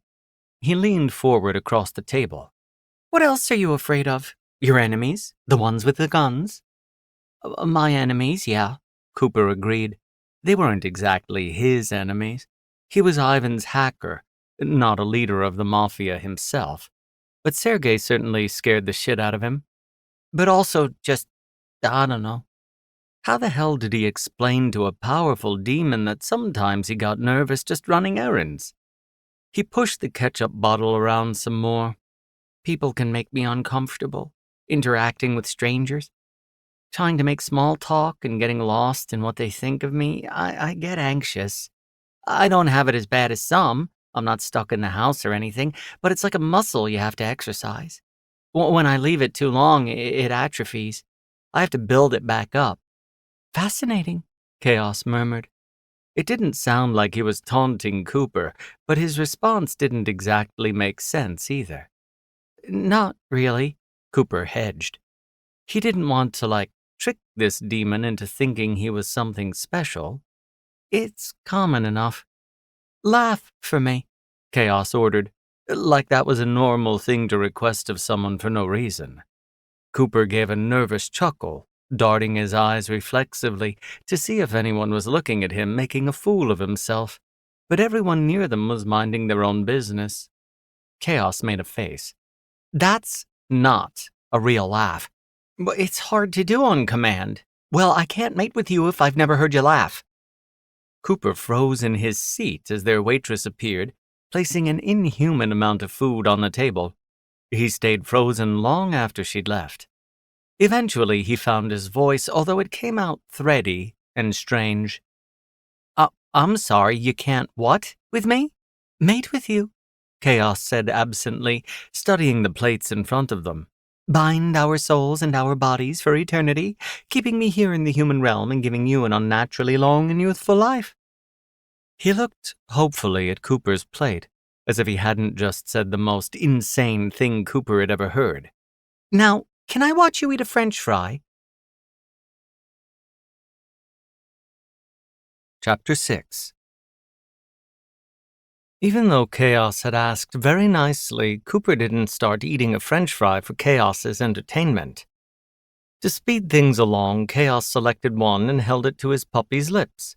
Brow furrowed and gaze distant, Cooper opened obediently before chewing on the fry absently. After only a moment, he opened his mouth again and let the half-chewed fry fall out. Hot. He explained, keeping his mouth open as if to cool it with the diner's air. Chaos nodded. Fascinating. The fries had barely been warm to the touch as far as he could tell. Humans were such delicate things. Chaos would need to be careful with Cooper's fragile body when it came time to mate. Speaking of, do you think we should get to it today, or would you like an... Chaos paused as he thought of the human term, extended engagement? It took Cooper a moment to respond, even after his mouth had seemingly recovered from the scorching heat of the innocent French fry. His gaze kept darting to the table, to the side, to somewhere beyond Chaos's shoulder. Can I ask why you'd want to, mate with me? To stay here beyond the terms of our contract, I must bind myself to a human permanently. Chaos grinned, wishing he had his lovely, sharp teeth to display. I choose you. At some point, Cooper's hoodie string had migrated to his mouth, and he was nibbling on it nervously. Perhaps it was tastier than the molten French fry. Is that because I'm the first person you saw? Chaos had a feeling the question was a trap. He put on his most innocent face. No. Cooper's lips twitched, and then he let out a sigh, dropping his hoodie string out of his mouth. I don't think I'm actually the mate you want. You're not? Chaos looked him over. He seemed like a perfectly acceptable specimen. Chaos liked looking at him, and he liked all the varied emotions that ran through him at any given moment. The curiosity and the dread, the embarrassment Cooper was so prone to, the one that turned his cheeks and ears red. Chaos had never had need to feel embarrassed before, so it was delightfully novel to feel it through the soul piece in his chest. Uncomfortable and tickly. And as for Cooper's physical form, well, Chaos thought he would be quite nice to touch some more. His hand was already incredibly pleasant to hold, cool and firm in Chaos's grasp. And despite Cooper's slender limbs and nimble fingers, he had a wonderful softness to his middle and his rump, squishy and fine. I'm boring, Cooper told him, almost gently. That stopped Chaos's daydreams short. He cocked his head, frowning. I'm not a fan of boring. He felt a surge of relief run through Cooper as the human smiled. Well, of course you're not. You're a powerful, fascinating demon. Chaos liked the sound of that. It was a simple truth, of course, but it was nice to know Cooper was aware of the facts. Chaos did have a sense he was being played, however, but Chaos didn't mind a game or two. Cooper popped a French fry into his mouth, this time keeping it inside to chew. Apparently they weren't too hot anymore. We can, work together to find you someone else. Chaos narrowed his eyes, little hot licks of fire running through his veins. I'll choose my own mate, Summoner. Cooper missed a beat before he resumed chewing. Of course, I wouldn't. I'll just keep an eye out. You're in a city of millions. You'll find someone better in no time. Chaos peered around the diner. It was mostly full, with lots of humans eating their various nonsense, but none that drew him in the way Cooper did. They were boring, he could already tell, these strangers that weren't his puppy.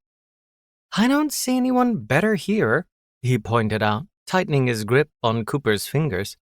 That little thrill of anxiety pulsed from Cooper's soul piece again. Well, yeah, maybe not right this second. Chaos plopped his chin onto his free hand, studying his puppy. I'm not known for my patience, he warned. He didn't usually give warnings. Why let an enemy know his next steps? But Cooper had been so polite up until now. He'd earned it. Right, Cooper swallowed hard, the acrid scent of nervousness wafting off him again. He was a fearful creature, wasn't he? We'll find you someone soon, then. Chaos let it go for the moment, gesturing for Cooper to try more of the strange plates they'd been given. Why make meat into the shape of a loaf when one could rip it straight from the haunch of the animal in question? Maybe humans didn't have the strength for haunch ripping anymore in these modern times. Or had they ever? Chaos couldn't remember. Anyway, it was displeasing that Cooper was not eager to mate with him. But his puppy had already told Chaos he was easily frightened, and Chaos could be intimidating, it was true. Cooper had been right to say Chaos was a powerful and fascinating demon, and while Chaos wasn't patient, he didn't really have to be.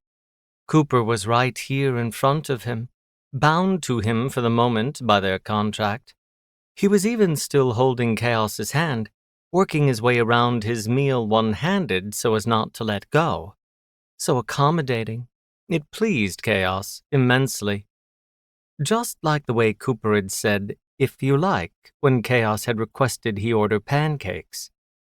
It had never been about what Chaos liked before, when he was summoned to this realm. It was all about what the summoner wanted, with Chaos having to find a way around his orders to explore the delights the world had to offer. It could be fun, the sneakiness, make no mistake, but it was occasionally tiring. Yet sweet Cooper wanted to please Chaos, not the other way around. Possibly because Cooper was afraid of Chaos, but still. Chaos swung his feet happily under the booth, pleased with the general state of things. This might prove to be his best summoning yet, even without blood and mayhem to attend to. Although, who knew? Blood and mayhem could still make their way onto his plate, like a half-eaten French fry dropped from Cooper's mouth. Wouldn't that be lovely? Why are you frightened of people? Chaos asked, poking his finger into the meatloaf now that Cooper had taken a bite. It was squishy, very strange.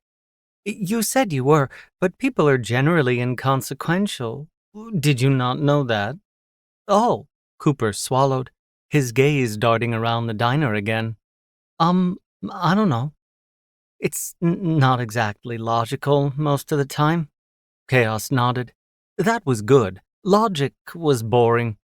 My dad was erratic growing up. He tried, but he was an alcoholic, and he wasn't in control a lot of the time. I had to be on top of things if I didn't want to get taken away from him. I just got used to a certain hypervigilance after a while. It's so ingrained it's hard to shake off, even if it's inconsequential. You're not inconsequential. Chaos told him with a frown. Had Cooper misunderstood him? People are. Well, thank you. Your father didn't take good care of you, Chaos surmised. He wasn't very familiar with the concepts of parents or family.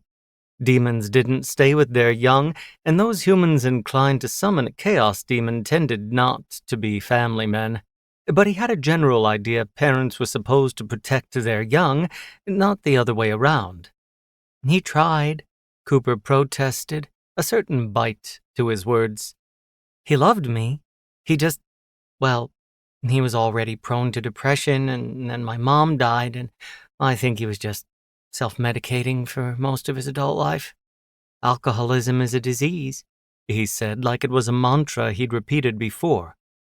I can't blame him for succumbing to it. But you were a child, Chaos countered. Children should be protected. You like children? Cooper asked, sounding surprised. Left to their own devices, children are the embodiment of chaos. Of course I like them. And then Chaos was treated to a real, genuine smile from his summoner. There was no repressed anxiety, no subtle quirk of his lips. His pretty, mismatched eyes crinkled at the corners, and his teeth were on display. It was kind of wonderful, lovely, even. Chaos grinned back. This really could be his very best summoning yet. After Cooper had eaten his fill, which had only been maybe a third of what Chaos had asked him to order, much to Chaos's disappointment, they walked around for a while, at Chaos's eager request. Once again, his puppy was so very accommodating. This was much better than before, when Chaos had been wandering on his own. Now Chaos was able to spill all his many thoughts to his companion, their joined hands swinging between them, and Cooper didn't get bored or frustrated or sassy with him. He answered all Chaos's other questions, too. People ignored the traffic lights because this city is always in a hurry. They've got places to be. And the men called out to the women because they were acting like misogynist douchebags. In turn, Chaos explained more about the book, his many centuries waiting in the void, and how Cooper had managed to summon him. Chaos found it very funny that his puppy had accomplished it with a nosebleed and not a ceremonial knife. How times had changed. Eventually, many hours after the sun had set, Cooper grew tired again, and they had to return to the apartment so he could rest. Humans required a lot of care, didn't they? Chaos maybe should have known that already, but he'd never bothered to pay much attention before. There was Cooper's need for regular food, for one, and regular sleep, and the way his feet seemed to get tired after miles of walking. There was also the teeth chattering he was succumbing to. Apparently a light sweatshirt was not enough to protect Cooper's fragile human skin from the cold night air. So many things to keep track of. Back in the apartment building, they walked past the guard at the desk, and Chaos stuck his tongue out at the man. The guard should consider himself lucky Chaos hadn't set him on fire. The only reason Chaos had attempted to reason with him, was because Cooper had been so upset about the flames on his machines. For all Chaos knew, Cooper would be equally upset over flames on the people in the building. Chaos had been acting out of amazing, thoughtful consideration, and the guard hadn't even appreciated his efforts. Chaos should bite off all his fingers in retribution. But the guard's fingers didn't look nearly as tasty as Cooper's, which sort of lessened the appeal right now. Chaos refrained, for the moment. Cooper led Chaos up the elevator and back to his apartment. He said he was going to get ready for bed, so Chaos followed him to his room, where he finally released his hold on Cooper's hand, and watched him select sleeping clothes that weren't much different from what he was already wearing. They stood staring at each other for a moment, and then Cooper held up the clothes in his arms. I'm going to get changed now." Chaos nodded. "Yes, I see." In solidarity, he changed back to his demon form, although he kept on the comfortable sweatpants and sweatshirt. His magic adjusted the sweatshirt for his wings, creating little slits in the back for them to escape from. Cooper gestured to the bedroom door with a nervous smile. "Would you like to give me some privacy, maybe?" Chaos settled down on his haunches, stretching his wings out. "No, thank you." See? Chaos was very polite when he wanted to be. The guard downstairs hadn't appreciated it, but Chaos had a feeling Cooper would. Cooper seemed stuck for a moment. Was Chaos's puppy malfunctioning? But then he let out a heavy breath, tossing his bedclothes on the foot of the bed. "I guess I probably won't be the first naked man you've seen." "Nope," Chaos told him cheerily. He'd seen many a nude man in his time, usually when they were fleeing for their lives from his terrible destruction. Somehow this was better. Cooper started getting undressed and Chaos stared, unblinking. He liked not blinking sometimes, even if it made his eyeballs itchy. It unsettled people. It definitely unsettled Cooper. But even more than that, Chaos was curious about his summoner and he didn't want to miss a detail. And oh, he was pretty, wasn't he? Cooper didn't have much hair on his chest, but the down under his arms was the same reddish blonde as his hair, which Chaos found delightful, and the soft swell of his belly was even nicer unclothed. Chaos wanted to butt his head against it, to breathe in Cooper's sugary, sweet candy smell, but he refrained, for now.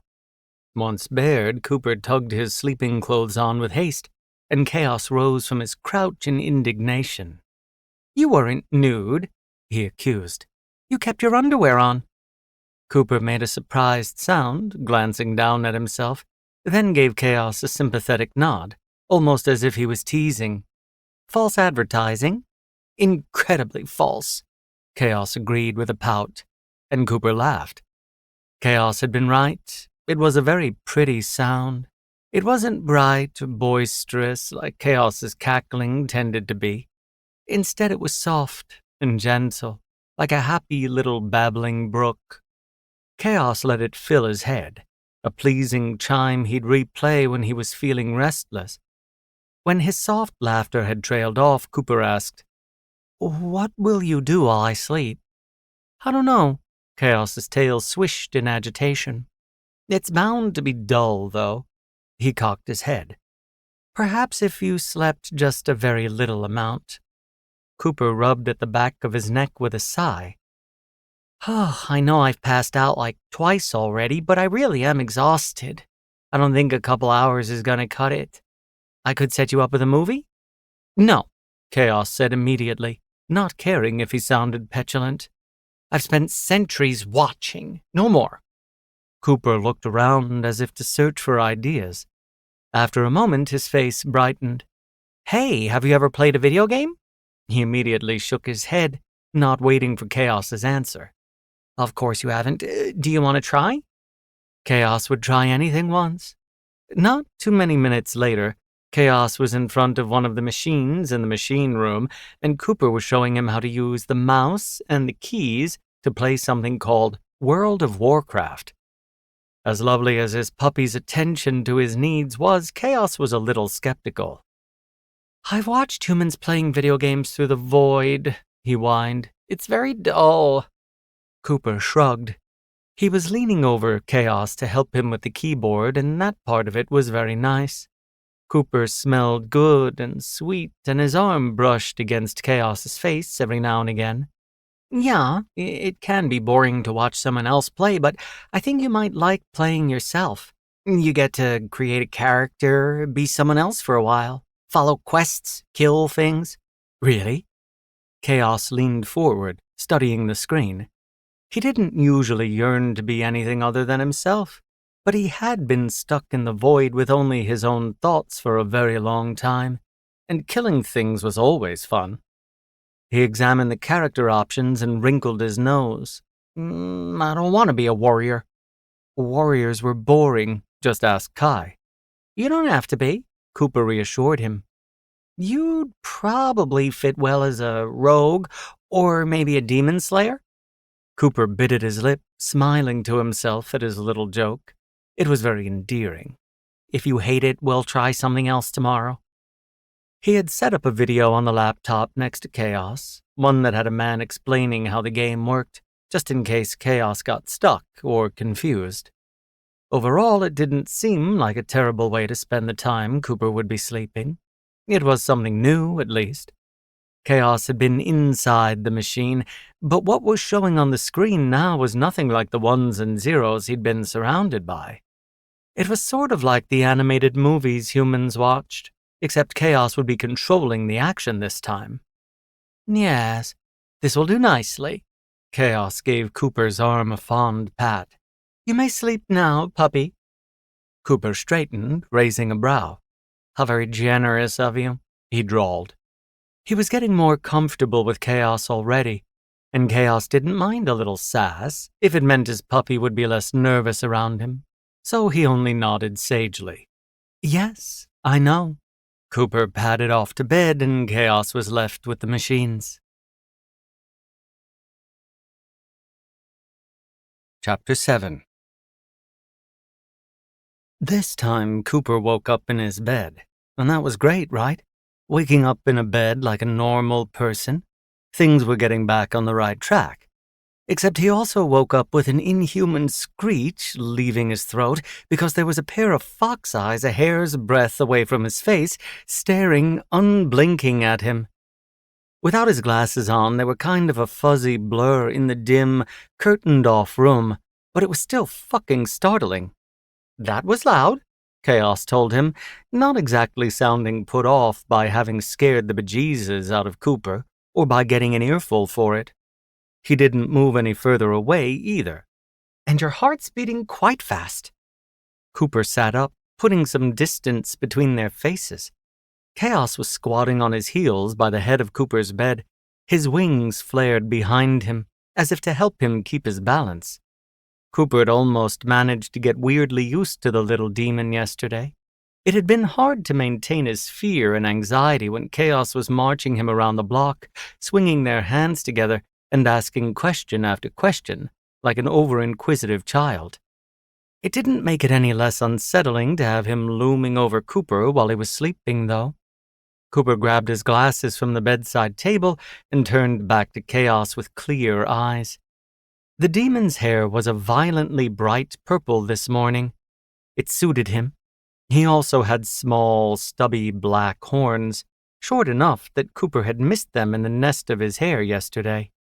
Cooper cleared his throat. Was Chaos still waiting for him to respond? Well, my heart beats fast when someone scares the shit out of me first thing in the morning. Instead of taking it as a rebuke, Chaos seemed to take it as an invitation, crawling up onto Cooper's bed and sitting cross-legged on the covers, facing him. He held Cooper's laptop in his hand. Did you like the game? Cooper asked. It was quite tolerable, Chaos told him. I've advanced many levels. He looked almost thoughtful as he said, It's a strange sort of chaos to feed off of, kind of faint in flavor, but also novel. He gave Cooper's knee a pat over the covers. You did well. Great. Cooper was weirdly proud he'd managed to find something entertaining for the demon to do. He hadn't even considered Chaos could feed off chaotic energy through a video game. It had been such a long time since Cooper had had anyone in his space, let alone a strange creature from another realm. He'd half expected Chaos to have run off and found someone better by now. He can't, stupid, he reminded himself. He's bound to you by the contract. Chaos's continued presence didn't have anything to do with Cooper at all, or his talents as a host. I found something else, Chaos said, a sly cant to his voice. Cooper stuck his fingers under his glasses to rub some of the sleep from his eyes. Oh yeah? He could only hope Chaos hadn't downloaded some horrible virus onto his computer. That would be just his luck. Chaos opened the laptop and the sound of moans and wet slapping filled the room before Cooper's eyes managed to focus on the writhing bodies on the screen. Sweet holy fuck. Chaos had found Cooper's porn stash. Cooper's cheeks heated, and his heartbeat, which had slowed down to a normal rate, ramped up again. And that was all he could come up with. A big fat, He cleared his throat, came up with nothing, cleared his throat again. So that's... Well, pornography is... I know about pornography, Chaos told him dismissively, even as his eyes gleamed at Cooper's blush. Nix liked to watch the shoots through the portal. There was so much to process in that statement. Nix? Cooper asked dazedly, his gaze still stuck in horror on the porn Chaos had decided to show him. His own porn. Ivan's Nix? Mm-hmm. How do you know Nix? Had Nix summoned Chaos first? But Chaos had said he'd been in the void for centuries before Cooper found him, so that wouldn't make sense. Nix is a demon. Chaos fast-forwarded the video, pressing play again when the two men on screen had changed positions. An incubus. Your boss summoned him, I think. Of course. Sure. Ivan had summoned a sex demon. A male sex demon. That made perfect sense. What the fuck was Cooper's life turning into? Anyway, you have a splendid variety here, Chaos told him. I approve. He clicked on another video, one Cooper had found in the groups tag on his favorite site. Now there was an entire chorus of moans filling the hole left by Cooper's awkward silence. You like orgies? Chaos asked him, cocking his head. At some point he'd shuffled closer so his bent knee was touching Cooper's leg, his tail swishing over Cooper's calf. Cooper supposed there was no use giving in to the embarrassment crawling over his skin. Chaos was immune, or maybe oblivious to it. Either way, the only thing to do was answer his questions and pretend like getting interviewed about his porn taste first thing in the morning was par for the course. I like watching them, Cooper told him. On video. I don't participate. It seemed only polite to ask. Do you like orgies? Chaos hummed a little tune, considering. You wouldn't be in this orgy, he clarified. Cooper shook his head. Not really my scene. People make me anxious, remember? I wouldn't know what to do. Chaos's lower lip pushed into a pout, like Cooper was disappointing him with his answer. Then no. A strange warmth ran through Cooper at that. Chaos wanted him in his hypothetical orgy. Why was that so fucking cute? Or maybe Cooper was just having a hot flash from the shame of Chaos displaying his saved porn in some sort of private screening. And what about this one? Chaos asked, pulling up another video. Oh, yeah, Cooper knew this one well. It was a slow, sensual fuck, with lots of kissing and whispered encouragements. Cooper kind of had a thing for it in his porn. He was no virgin, but he'd only had one boyfriend in his life, and the guy hadn't been very nice. Everyone else he'd slept with since then had been more of a casual hookup, so he liked to watch couples that seemed super into each other, even if he knew they were probably acting for the camera. They're being very gentle, Chaos said quietly, stroking a taloned finger over the screen. Yeah, Cooper rasped, his throat dry. He couldn't meet Chaos's eyes at the moment, so he kept staring at the video. It was probably the worst place to look. Arousal was pooling in his belly now, and he was willing himself not to get hard. Cooper? Chaos asked. Somewhere in the back of his mind, Cooper was vaguely aware it was Chaos's first time using his real name. Yeah? Have you kissed someone before? I have. And again, since it seemed polite to reciprocate Chaos's interest, he asked, Have you? I've mated, Chaos told him, sounding adorably proud. But I've never kissed. That's more of a human thing. I'm not at all accustomed to gentle mating. Cooper glanced up at the admission, only to find a specific sort of sly look on Chaos's face. It was the kind of look Cooper was beginning to realize meant trouble was imminent. If I'm to find a human to mate with, Chaos mused, his voice full of false innocence, even as his eyes began to sort of glow, I should become accustomed, don't you think? Yeah? Cooper didn't know where was safe to focus anymore, but the screen grabbed his attention as the couple flipped over, one man riding the other. Sure. I don't wish to hurt my future mate, Chaos said, just barely loud enough to be heard over the moans. To become overzealous? Right, Cooper said absently. Now he was distracted by the thought of what an overzealous Chaos might look like. Sharp teeth and grasping hands, probably. Would the tail come into play? Or the wings? So, you'll help me?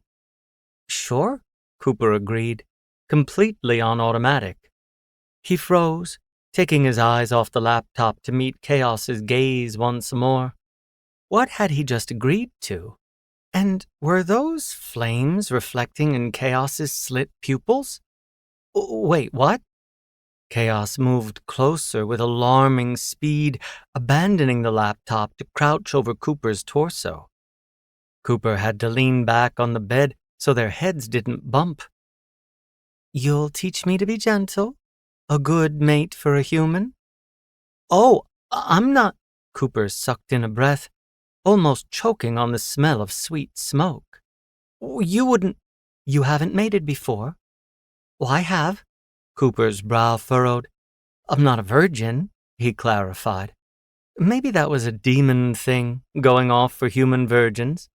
But Chaos didn't seem put off by his answer. Then what's the difficulty? He asked, gesturing to the laptop. These are all videos of men. You find the male form pleasing, yes? Yeah, I'm gay. It's just, you don't find my form pleasing? Chaos's tail swung, closing the laptop with a thump. No, you're very pleasing. Cooper didn't know what to say. He wasn't even exactly sure how they'd gotten here. He found himself blurting out, I prefer to bottom, so I can't, depending on which way you... He trailed off as, in answer, Chaos swung a leg over him, straddling Cooper's torso fully, and leaning down until their faces were barely an inch apart. Oh, puppy, he crooned, his voice full of sympathy, even as his eyes gleamed with some sort of sinister intent. Here I've only been discussing kissing, but if you wish me to penetrate you, that can be arranged. Cooper rinsed the toothpaste out of his mouth, avoiding his own eyes in the mirror.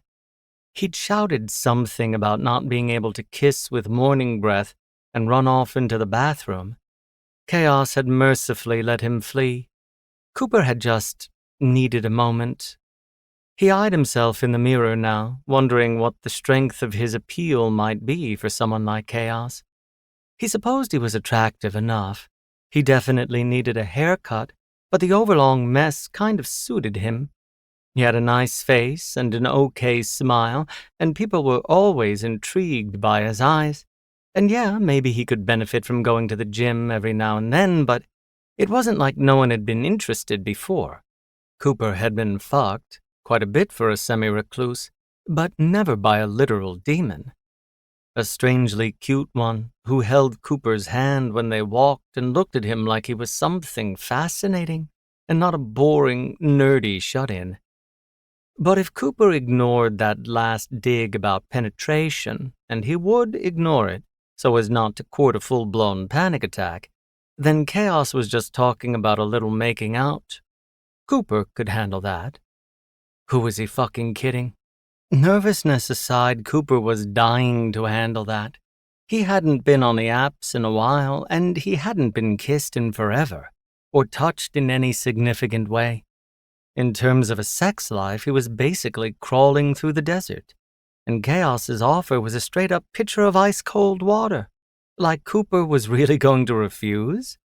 And if Chaos didn't like kissing Cooper, if he didn't like Cooper in the end, well, that was to be expected, right? Cooper wouldn't get hurt by it because he wasn't holding out for anything anyway. Chaos was going to find some other human to bond and mate with, most likely some jacked supermodel type who liked skydiving and going to raves and participating in every single orgy they came across. This was just practice.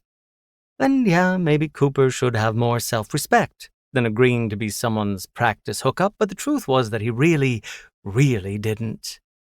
He blew out a breath, narrowing his mismatched eyes at himself in the mirror. Let's fucking do this.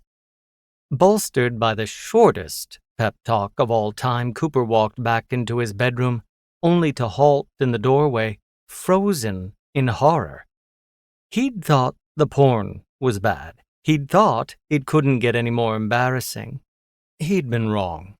Chaos had found Cooper's sex toys. The drawer to Cooper's bedside table was open, and the demon had a dildo, a squishy purple monstrosity Cooper hardly ever used, one that by some disturbing luck matched Chaos's hair perfectly, in one hand and a string of anal beads in the other. There was a fleshlight and a vibrator beside him on the bed, where he was still sitting cross-legged. Chaos held the items up like he was showing them off, grinning brightly. You have accessories! Oh my fucking god! Chaos stroked the dildo. So nice to play with, yes? Is this what you do instead of going to orgies? No, that was not happening. Cooper stepped up to the bed. After a moment of initial reluctance from the demon, he was able to gather the toys from Chaos's hands. But when he tried to place them back in the drawer, Chaos's tail whipped out, slamming it shut before he could. Cooper let out a frustrated breath, forbidding Chaos outright from something didn't seem to work well, but distraction. Brachus, Cooper said gently, abandoning his battle for the drawer handle. You want to kiss me, right? Chaos perked up immediately, his tail abandoning its hold on the drawer to curl up behind him. Yes, please. Well, that was polite. Okay, so let's put the toys away. Why? Because I'm not ready for those yet? Fuck. Why had Cooper phrased it like that? Why the fuck would he say yet? But Chaos was nodding sagely. Of course, puppy, you're very nervous and embarrassed. I should go slowly with you. You? Cooper was stopped short as he shut the toys away. He'd assumed Chaos was oblivious to his emotional roller coasters. The demon definitely hadn't said anything about them until now. You know I get embarrassed? Of course. Chaos cocked his head, widening his eyes in that way he did when he wanted to seem innocent. Did I forget to tell you? I can feel your emotions through your soul piece and scent them on you besides. Your embarrassment's strange but tasty, kind of sour and tingly on the tongue. You can feel my emotions, Cooper repeated woodenly. Just bits and pieces. Chaos grinned, flashing his dimple. Right now you're embarrassed again. Of course he was. He was a fucking mess, and apparently Chaos knew every bit of it.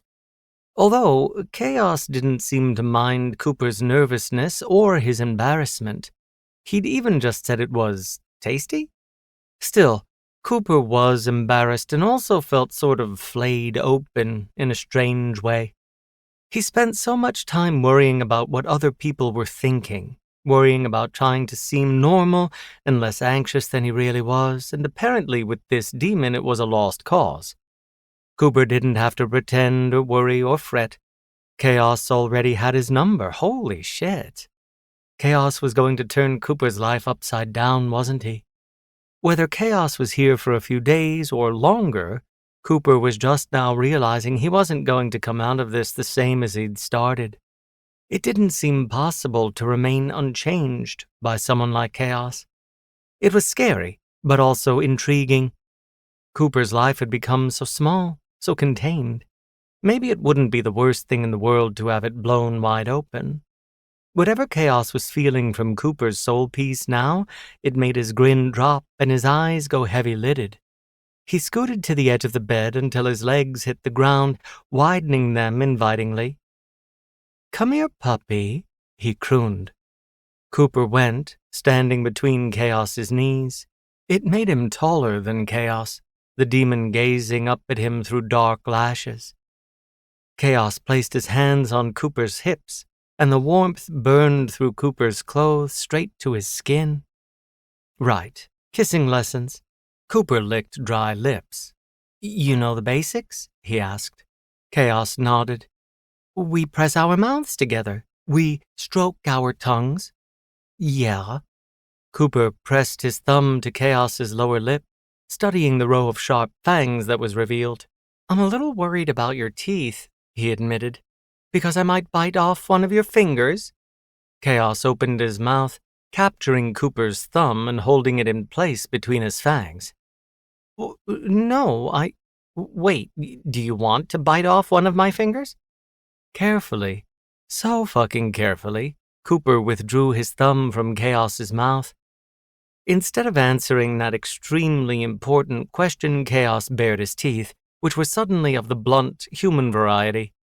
"So I don't accidentally take your tongue," he said in a way that was maybe supposed to be reassuring. "Cool. Great." After a beat, Cooper added, "Thank you." The insanity of this moment aside, Cooper was grateful for the training wheels.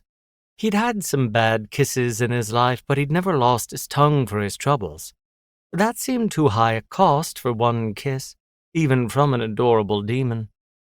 Cooper had kind of expected Chaos to just go for it, to jump on him with the same giddy glee he approached everything else, but instead, Chaos kept sitting there with his unnatural, predatory stillness, his hand steady on Cooper's hips, waiting for Cooper, luring him in. Cooper lowered his head slowly, pressing his mouth against Chaos's lips. Like his hands, Chaos's mouth was uncommonly warm.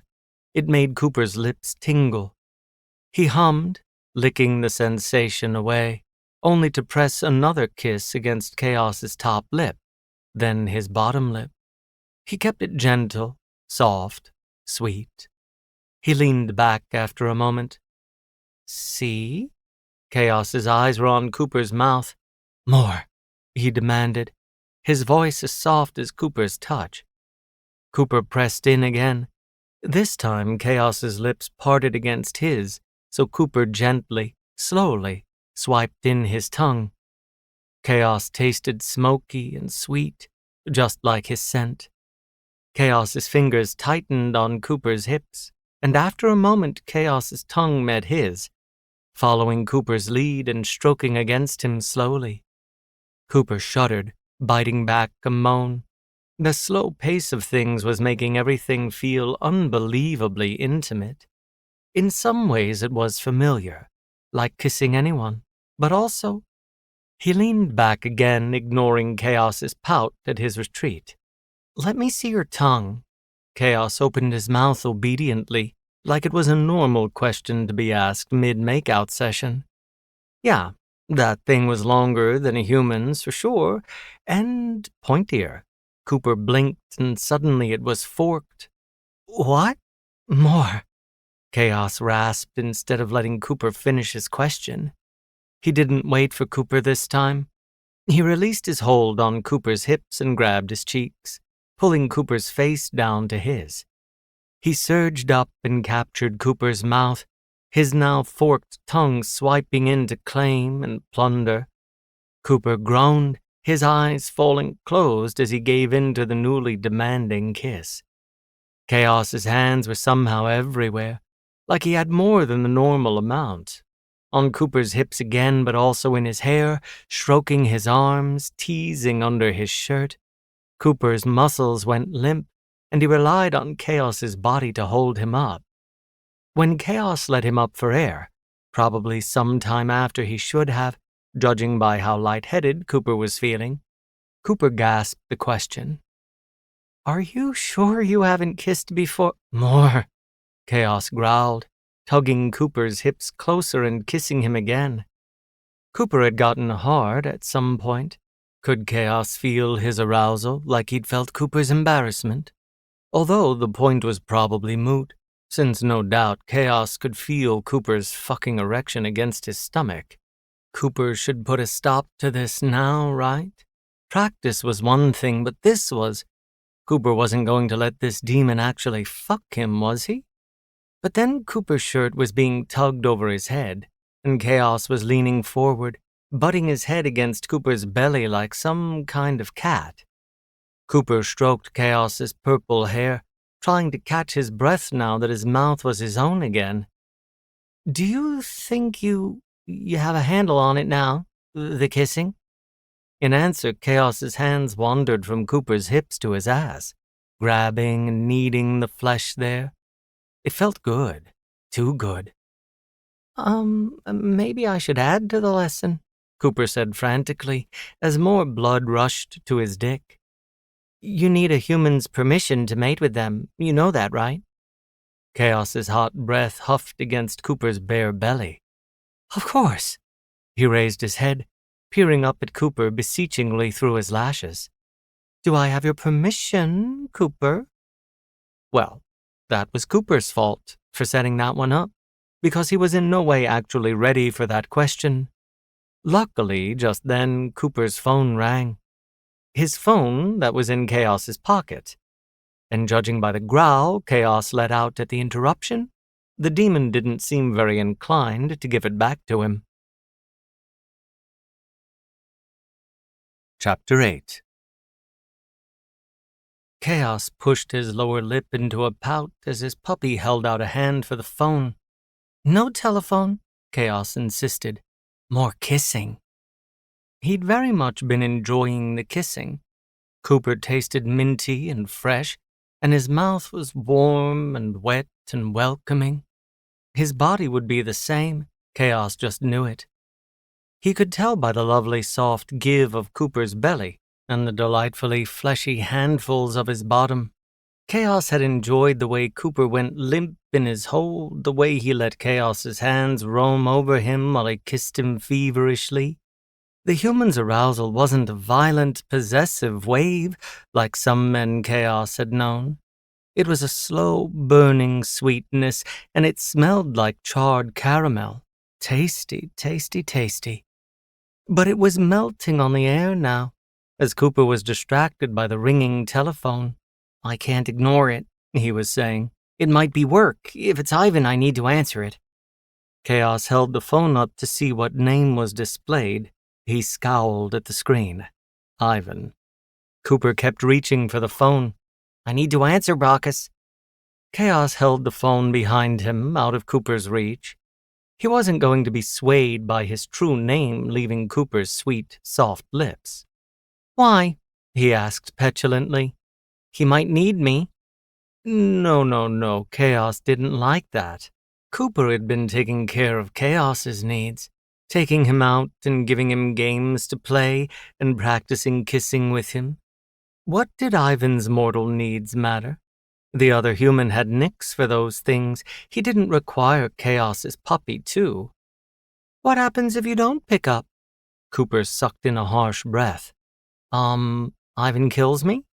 Chaos let out an enraged growl, his wings stretching out behind him as his tail lashed against the mattress.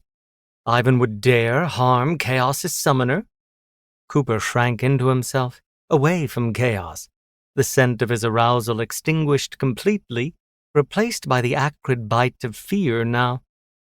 Oh, damn, you don't like that. He smiled awkwardly, holding his hands out in supplication. Okay, he's not going to literally kill me. That was an exaggeration. He'll probably start by leaving an angry voicemail. The ruffled feathers on Chaos's wings smoothed back down. And oops, the bedspread was smoking. Chaos put out the small, smoldering flame. He hadn't meant to do that. He gave a delicate cough, trying to push back the growl that seemed to want to come out. We'll wait for the voice message, then, he said primly. Cooper only nodded, eyeing the charred circle on his bedspread. They waited together. Cooper's legs were still bracketed by Chaos's knees. He hadn't retreated that far, but he wasn't leaning on Chaos anymore.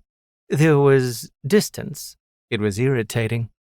You don't have to be afraid of me, Chaos reminded his puppy. He usually found humanity's fear of him funny, but he wasn't even slightly tempted to cackle right now. I'm your friend. He was, by contract and now by choice, and also potentially his future mate. But Chaos kept that part to himself for the moment. Cooper gave him a smile that looked a little more genuine than before. I told you I'm just going to be sometimes. I'm not used to demons, you know. To growling and wings going all crazy and my bed catching on fire.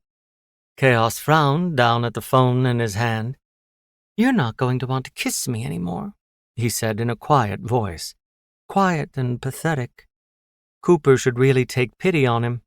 Chaos was counting on it. Cooper let out another one of those funny breaths. "I'm not worried you'll hurt me." "So we can kiss again?" Chaos asked immediately, pressing his advantage. "You want to?" Cooper's cheeks flushed a lovely pink. "That wasn't enough, practice?" "Of course not. I set the bed on fire, didn't I? I'll need lots of practice." Chaos gave Cooper a stern look. "Lots." "But the bed thing was about lots," Chaos repeated firmly. The flush on Cooper's cheeks deepened. His fear was dissipating, giving way to more nervous embarrassment. That was much better. "Okay, we'll practice again," Cooper agreed. Chaos's lovely, agreeable summoner. The phone dinged, and Cooper told Chaos it was a sign that the voice message was ready. Chaos handed him the phone only to pull it back at the last second. "Play it loud," he demanded. Cooper pressed play, then the little speaker button, and they listened to Ivan and his frustrated words. Cooper. Chaos frowned. He didn't like the way Ivan said Cooper's name, like it was angry, like Cooper had done something wrong. Why the hell aren't you picking up? You have something of mine, something you never should have taken. I need it back. Right the fuck now. I'm coming over. Be ready. Ivan was obviously talking about the book. He wanted it back. Was he trying to bond with Nix? Well, that was hilarious, but it didn't really matter. Chaos wasn't ready to give the book back to the man with the mean voice. What if Chaos got very good at kissing in the next few hours and Cooper agreed to mate with him after all? He'd need it then. At the diner, Cooper had insisted he wasn't the right human for Chaos, but Chaos wasn't convinced at all. With each passing moment, he was getting fonder and fonder of his puppy. "He's talking about your book," Cooper muttered, echoing the less fun half of Chaos's thoughts. "If he wants it, I have to give it to him." Chaos grabbed the phone back, shoving it into his pocket. "No. Raucous. If he tries to take it, I'll slash him with my claws, right across the belly." Chaos held up taloned fingers in demonstration. He would, too. Ivan's belly would deserve it for not being Cooper's belly. Cooper pressed his fingers to his forehead like he was thinking very hard. "Okay, right, so if this day is to have a non-violent end, we need to leave and, take the book with us." Chaos beamed at him. "You're more than a little wise, after all. I was wrong to say otherwise before." Cooper rolled his pretty eyes. It was a bit sassy of him, but Chaos didn't mind. If it meant Cooper's fear of him was dwindling even smaller. Soon it would be a tiny pea, too inconsequential to matter. Then Cooper might not mind bonding him. And they were going out again. That was delightful. The computer game had been fun, but Chaos had played for hours already. He wasn't sure he wanted to return to it, when there was the whole outside world to explore. "Where will you take me?" he asked eagerly. Cooper still had his fingers pressed to his forehead. "I guess a hotel? A love hotel?" Nix had told Chaos all about those. He'd like to watch them through the portal, just like the porn shoots. Cooper's ears turned the same pink as his cheeks. "We don't really have those here. Just like a regular hotel." "That's fine," Chaos told him agreeably, magnanimous now that he was getting his way. "I've never stayed at one." He hopped off the bed, ready to start their adventure. So many new experiences his puppy was giving him already. Not too much later, they were at a hotel bar. It was just like a regular bar, but at a hotel. Apparently, Cooper had a few secret bank accounts with stealth credit cards, so he could check them into the hotel under a different name in case Ivan came looking. It seemed like an awful lot of trouble just to hide from a regular human, but maybe it was like the numerous locks Cooper had on his apartment door. Chaos's puppy liked to feel secure. Cooper had waited patiently while Chaos inspected the hotel room on their arrival, delighted at the novelty. Cooper had gotten them 2 beds for some reason. Chaos was due to sleep soon, but he didn't see why he had to do it in his own bed. He was going to curl up with Cooper, obviously. Friends snuggled, didn't they? The room had smelled like sterile cleaning supplies, but not strongly enough to mask the layers of human emotions that had built in over the years. Lust, sorrow, and boredom were the strongest, although there were little pockets of other things, like a bit of rage and disgust. The bar was a little more Chaos's cup of tea. It was quieter than a tavern of old, but the people were still a mix, as they tended to be in establishments like this. Everyone here had come from different places for different purposes, and their conflicting goals and emotions stirred up a mild bit of disorder in the air. It was a calm sort of chaos, but it was still something. Chaos had always been partial to the flavor of violent mayhem above all, spicy and sharp and metallic. But now, with Cooper, he was getting a taste for many different types of disarray. It was oddly pleasing. After all, variety was the spice of life. Chaos had read that on a tea towel through the portal once. Cooper was beside Chaos on a stool at the bar, studying the menu with a furrowed brow. The bartender, an annoyingly handsome man with very stupid facial hair, returned, and Chaos did not like the interested gleam in his eye as he looked Cooper over. Yes, Chaos's puppy was aesthetically pleasing, but that was for Chaos to know and others to not know. "I'll just have a seltzer with lime, please," Cooper told the bartender, his eyes remaining lowered on his menu. He might have been too shy to look up and notice the man's interest, but Chaos certainly saw it. The bartender hesitated, then placed his hand on Cooper's menu in a way that had Cooper looking up at him. The man's eyes widened when he took stock of Cooper's mismatched pair, then gleamed anew, like he thought Cooper was exceptionally pretty, like he thought he might have a chance. "I will bite your hand off at the wrist," Chaos threatened in his mind. Sensing Cooper might not like him saying the words out loud, "There will be fountains and fountains of blood." "If you're interested," the bartender drawled, oblivious to the murder and mayhem Chaos had planned for him. "We've got some good mocktails here, on the back page. There's one with guava that's my favorite." Cooper's cheeks flushed with embarrassed pleasure at the suggestion, and Chaos let out a low growl from somewhere deep in his throat. The growl was too quiet for the bartender to hear, but Cooper's gaze darted to Chaos, and whatever he saw on Chaos's face had him blanching.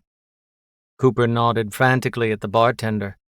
"A guava mocktail sounds good," he said quickly, pushing the menu away. "And a water for my friend, please?" Chaos didn't need any water, and good thing, too, since requiring the consumption of a tasteless liquid to live sounded as boring as anything could be. But he was pleased his puppy was thinking of him. He cut the growl off and lowered his head onto Cooper's shoulder, snuggling his face into Cooper's cool neck.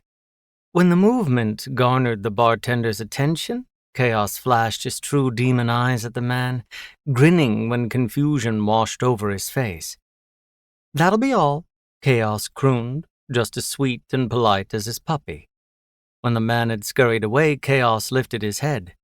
"You like him," he accused, something strange and bitter swirling in his belly. "What?"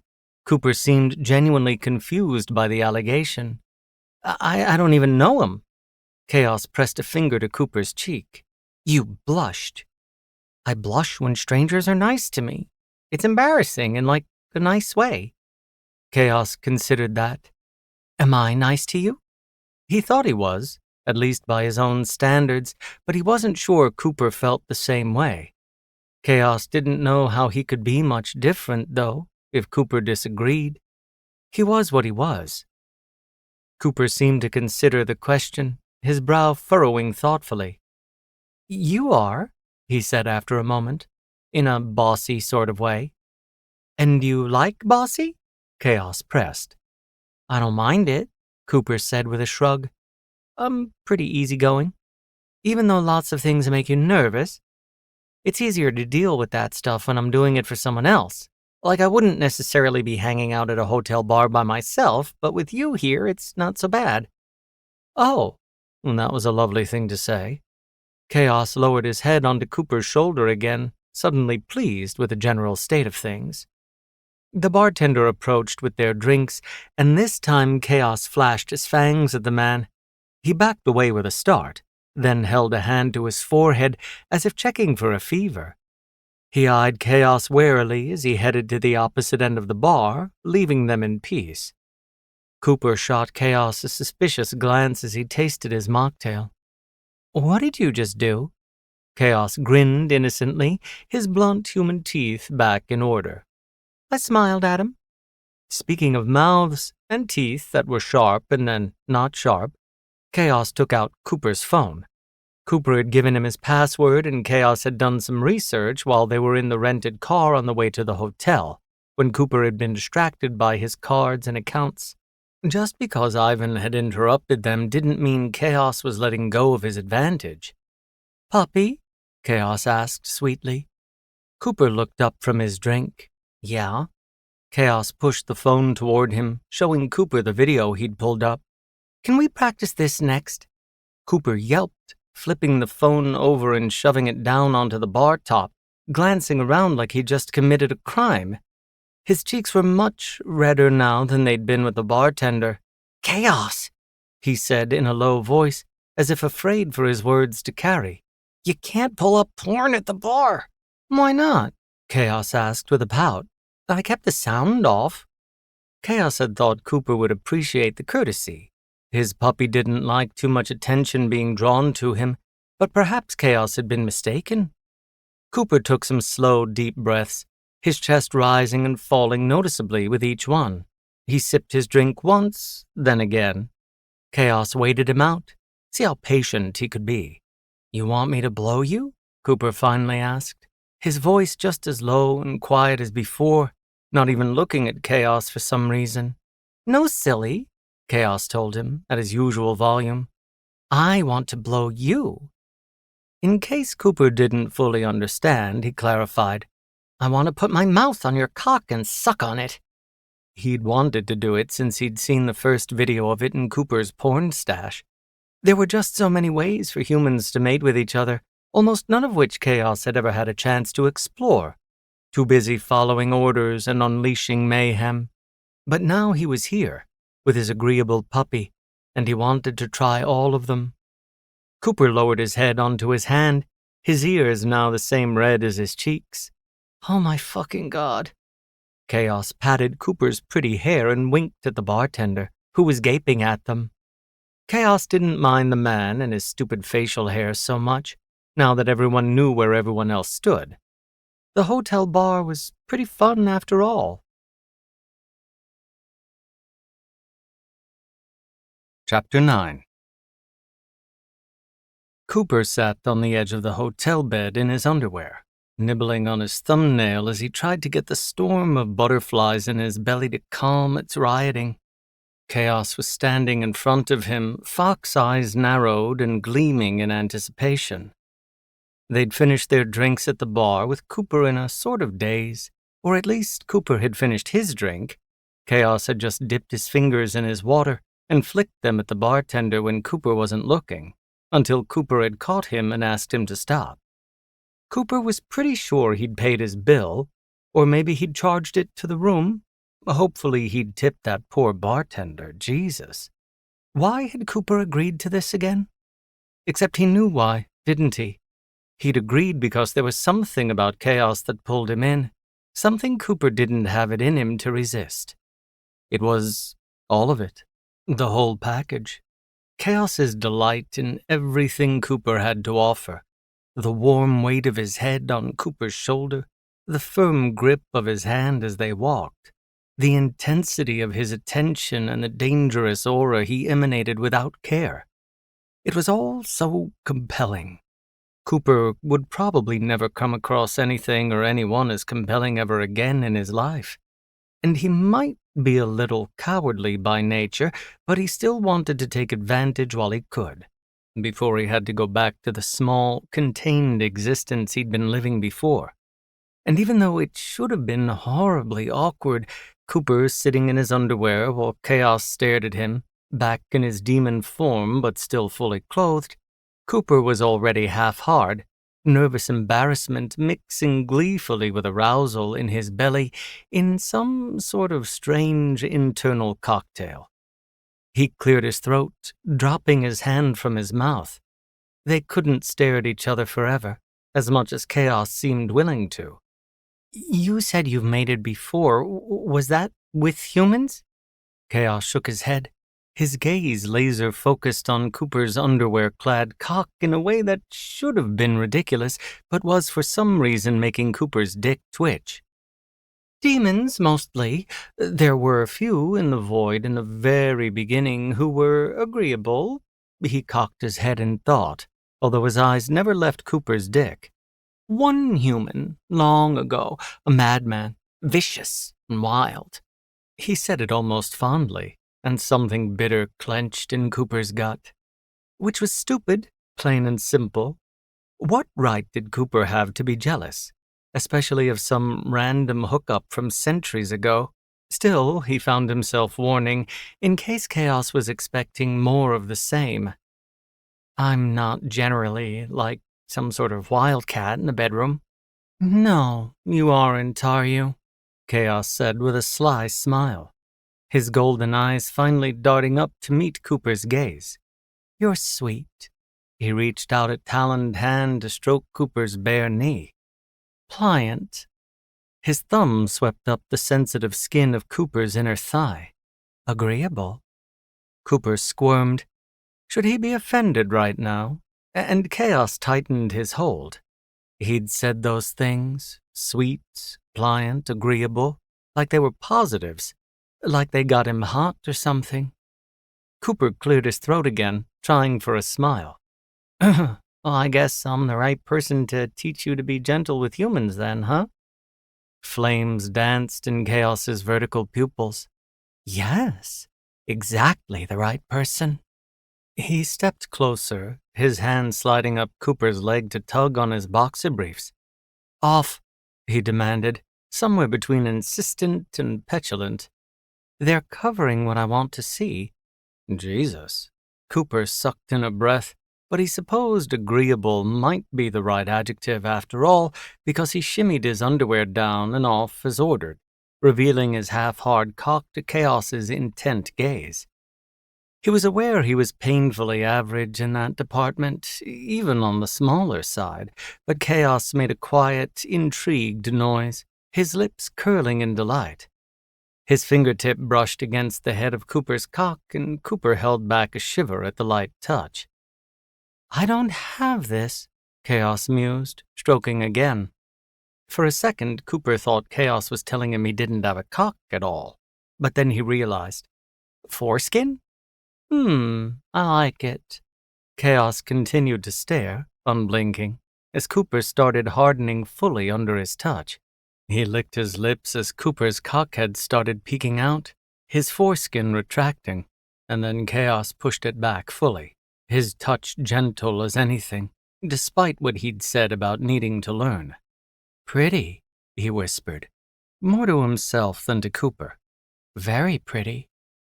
He knelt in front of Cooper's spread legs then, licking his lips like he was seating himself at some lecherous buffet. His wings were tucked behind him, his tail suspiciously docile. His hair was electric blue today, and Cooper brushed it back from Chaos's eyes. "Show me, please, before we get started." Chaos knew what Cooper was asking for. He bared his teeth, displaying their blunt, human ends, as opposed to his usual sharp fangs. "You know the basics?" Cooper asked, an echo of his earlier question, before their first kiss. "I don't bite down," Chaos told him somberly, then bared his teeth again in a quick snap. "No chomping." He was clearly teasing, but it was still a little nerve-wracking, having such a volatile creature eye level with Cooper's vulnerable dick. But something about that little bite of fear, of uncertainty, was doing it for Cooper in a weird way. He hadn't thought he worked like that. He'd never even been particularly kinky, but messing around with unpredictable chaos was exciting, strange. "You don't bite down," he repeated, really hoping that mantra stuck in Chaos's brain. "Or I'm never gonna want to do this again." Chaos grinned at him. "So stern, puppy."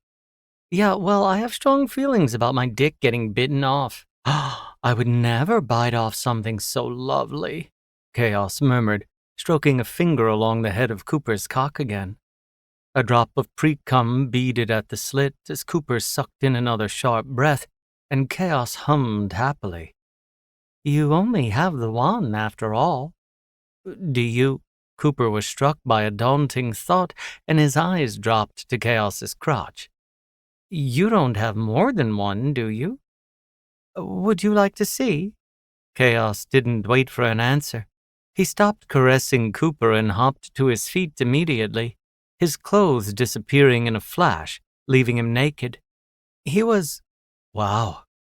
The skin Cooper had seen until now, the skin on Chaos's arms and feet and face, had always looked mostly human, even in Chaos's demon form, like he had a tan that was a touch more golden than natural. But naked, Chaos's skin gave way to a light, downy fur on his chest, fur that traveled down to his belly, hips, and thighs.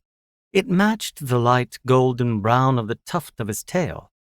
It looked soft and strange and kind of beautiful. But that wasn't what Chaos had been wanting to show off when he stripped, apparently. He grabbed hold of his now bare cock, opening his fingers so it lay on his palm, like he was offering it up to Cooper's perusal. So, Cooper perused, if only to be agreeable. Chaos's cock was already hard. Cooper took a moment to be flattered, and almost human-looking, much like the skin on his arms and face.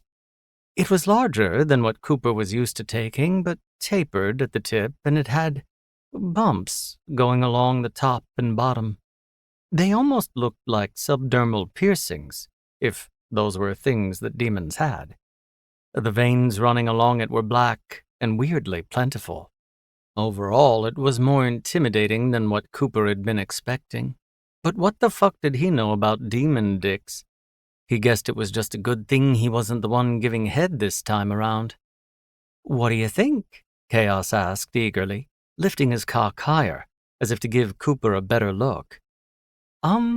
Cooper had to bite back a laugh. Nothing was even funny. He was just a nervous laugher sometimes. Very nice. Yes, I think so." Chaos's gaze dipped down, as if to confirm the niceness of his own dick, and then he was dropping to his knees again, and suddenly, Cooper didn't feel like laughing at all. Chaos sat there for a long moment, just staring again, his breath hot against Cooper's sensitive skin. He wasn't making a move, but he also wasn't asking for pointers, so Cooper didn't give any. Instead, he gave in to an urge that had been bubbling within him and started petting those electric blue strands of hair. They were surprisingly thick and a little coarse. As Cooper brushed through them gently, his fingers ran over one of Chaos's short, stubby horns. It was hard to the touch, like an antler. Warm, though. Cooper rubbed his thumb over it, and Chaos pressed into the touch. His ears were slightly furred at their pointed tips, Cooper realized, like the fur on his belly and tail. What a strange creature to have come into Cooper's life. Maybe Chaos thought the same of him. Cooper was so caught up in his exploration that he was taken by surprise at the feel of Chaos's tongue dipping into his slit, licking up the pre-cum that had gathered there.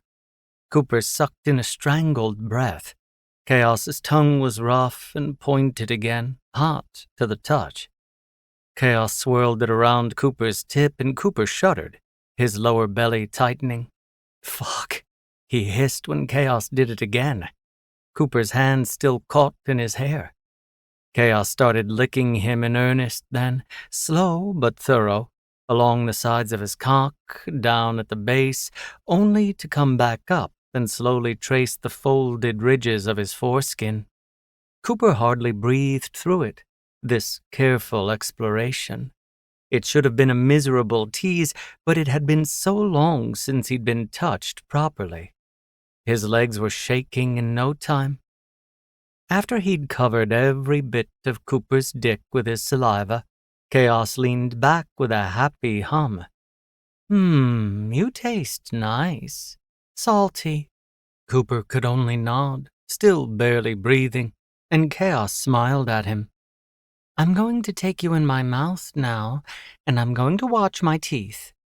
Okay, Cooper managed to say, nodding again. Yes. And you'll keep petting my hair. It wasn't a suggestion, and Cooper let out a breathless laugh. Yeah, okay. In contrast to his exploratory licking, Chaos didn't hesitate when it came to sucking Cooper down. He enveloped Cooper's entire cock in his mouth, taking him in like he didn't have a gag reflex. Maybe he didn't. He didn't eat. What need did he have for one?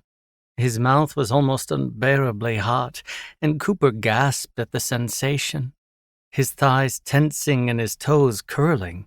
Oh, fuck.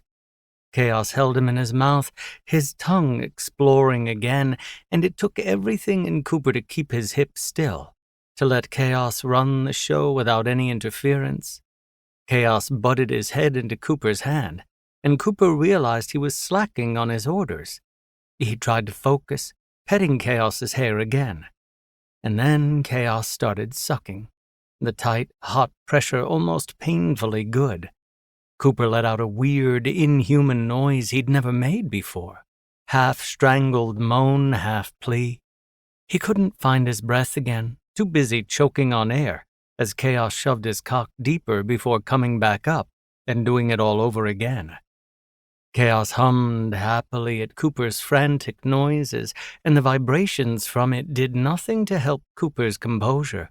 It had been barely any time at all, and Cooper's balls were already drawn tight against him, his spine and face and ears too hot. He'd never been sucked like this, so fiercely, so mercilessly. He tried to focus on his hands, on petting Chaos's hair like the demon had demanded, but he kept forgetting, his mind going blank as Chaos sucked and bobbed. He wasn't prepared when Chaos popped off suddenly, the rush of cold hotel air on Cooper's dick making him cry out. Chaos grinned at him, sly and pleased. Is that gentle enough, puppy? Cooper wouldn't in any realm call what Chaos was doing to him gentle, but it wasn't violent either, so he just nodded numbly, taking panting gasps of air while he could. Chaos gave him another sly, pleased look, and then took him in his mouth again, peering up at Cooper now as he sucked him down. Cooper could only stare back, his fingers clenching and unclenching in Chaos's hair as his lower body tightened, something hot and almost frightening building in him. Raucous, he moaned, either in supplication or warning. I'm gonna. Something broke within him, and he hunched over again with a pained groan, shooting into Chaos's mouth as the world went dim around the edges. Chaos hummed around him as he came, and Cooper could barely handle the tightness of the demon's throat as he swallowed. He wanted to get closer. He wanted to push away. He wanted to pull Chaos into him so tightly it hurt. He was left weak and trembling, but he managed to pull out, hissing with oversensitivity when Chaos's rough tongue kept scraping against him even after he'd come. Chaos licked his lips with a smack, although there was no trace of Cooper's cum on them. Chaos had swallowed it all, greedy as anything. I didn't bite, he said proudly. But you swallowed. Cooper's brow furrowed as his chest heaved. You don't eat or drink. It won't harm me. Chaos lay his head on Cooper's knee, peering up at him. It's human essence. Demons thrive off of that. Cum, blood, Sweat, tears. Well, that was only slightly terrifying. Chaos stood abruptly, his cock still hard, still intimidating as it jutted out, black-veined and studded. Will you touch me, puppy? He asked with disarming sweetness. And even though Cooper had just come, that nervous edge of excitement bubbled in his belly again as he was faced with Chaos's hard demon cock. Yeah, he breathed. I'll touch you. He wrapped a hand around Chaos. His cock was just as hot as his mouth, the skin softer than Cooper might have expected. Chaos was oozing something thick and viscous now, and Cooper used it to ease the glide of his fist. And the studs were rigid, not at all pliable, but Chaos seemed to like having them touched, making small, pleased noises when Cooper ran his thumb over them. Cooper had always been a little self-conscious when it came to sex, overthinking what was normal or hot or whatever. But he didn't really have to worry about that with Chaos, did he? Nothing was normal here, not by any standard Cooper was aware of. Who knew what was hot to a Chaos demon? The thought of biting off Cooper's fingers, apparently, so what did it matter what Cooper did? All he could do was give in to what felt natural, and trust that Chaos would tell him what he liked. And Chaos, being who he was, did exactly that. I like your touch, puppy. Cooper smiled up at him, still stroking with one hand, petting the soft fur of Chaos's lower belly with the other. I'm glad. I want to release my spend right here, Chaos told him, touching Cooper's chest right over his heart. Okay, Cooper said easily. Wherever you want. Yes, Chaos hissed, his hips moving with Cooper's touch now. His wings were twitching and rolling behind him, his tail lashing out to thump against Cooper's leg. Wherever I want, whatever I want. He placed his hands on Cooper's shoulders, steadying himself. Faster, puppy, he urged. Cooper followed his lead, stroking faster, tightening his grip the way he liked it when he wanted to jerk off speedily in the shower. He fixed his eyes on Chaos's cock, watching the way the head grew fatter as Chaos approached his release, but he could feel the heavy weight of Chaos's stare on his head, watching Cooper as he always seemed to be. Chaos came with a surprisingly soft breath, splashing Cooper's chest with cum that was hot and thick. Cooper felt weirdly proud and pleased, in a way he'd never had after a hookup. He'd made his demon feel good, made him happy, and it had been easy and natural and perfect. Chaos immediately clambered into Cooper's lap, straddling his legs. Cooper's sticky hands fell to Chaos's thighs, and he stroked the fur there. It was just as soft as the fur on his belly. He kind of wanted to rub his cheek against it. You came very quickly, Chaos told him brightly, wrapping his arms around Cooper's neck, not sounding nearly as winded as Cooper felt. When I had my mouth on you?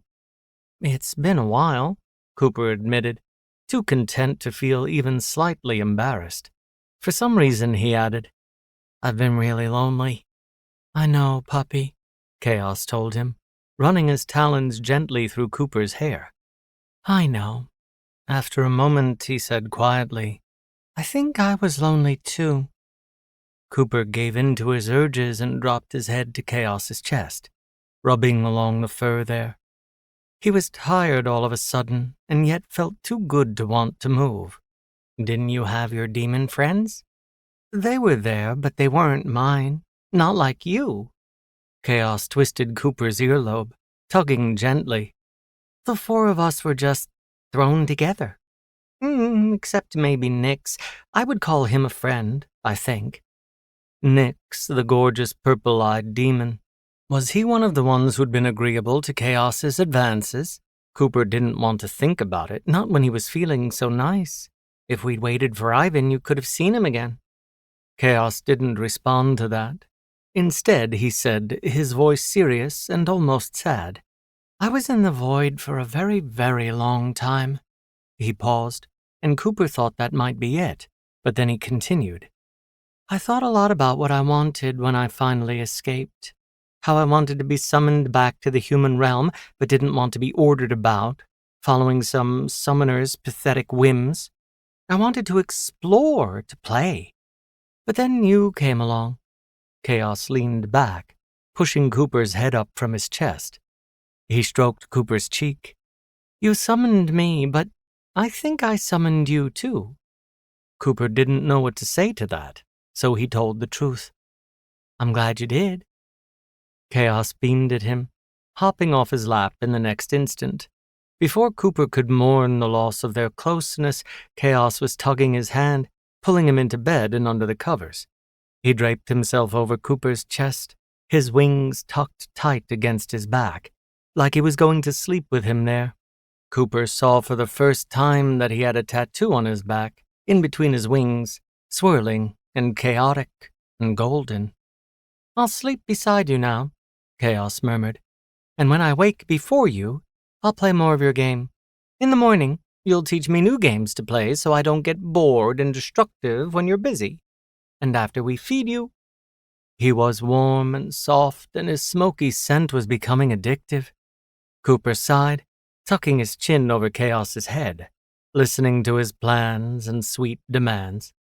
The sex part had been unreal, amazing, but this, having someone curled against him, someone for Cooper to hold and be held by, this was what was going to be hard to lose. When Chaos found his human mate, Cooper could only hope he'd survive it. Chapter 10. Chaos batted at the thick, soft hotel pillows with his tail. He was happily curled up on the bed next to his puppy, each of them with their own laptop. Cooper had brought 2 to the hotel, one for each of them, thoughtful as always.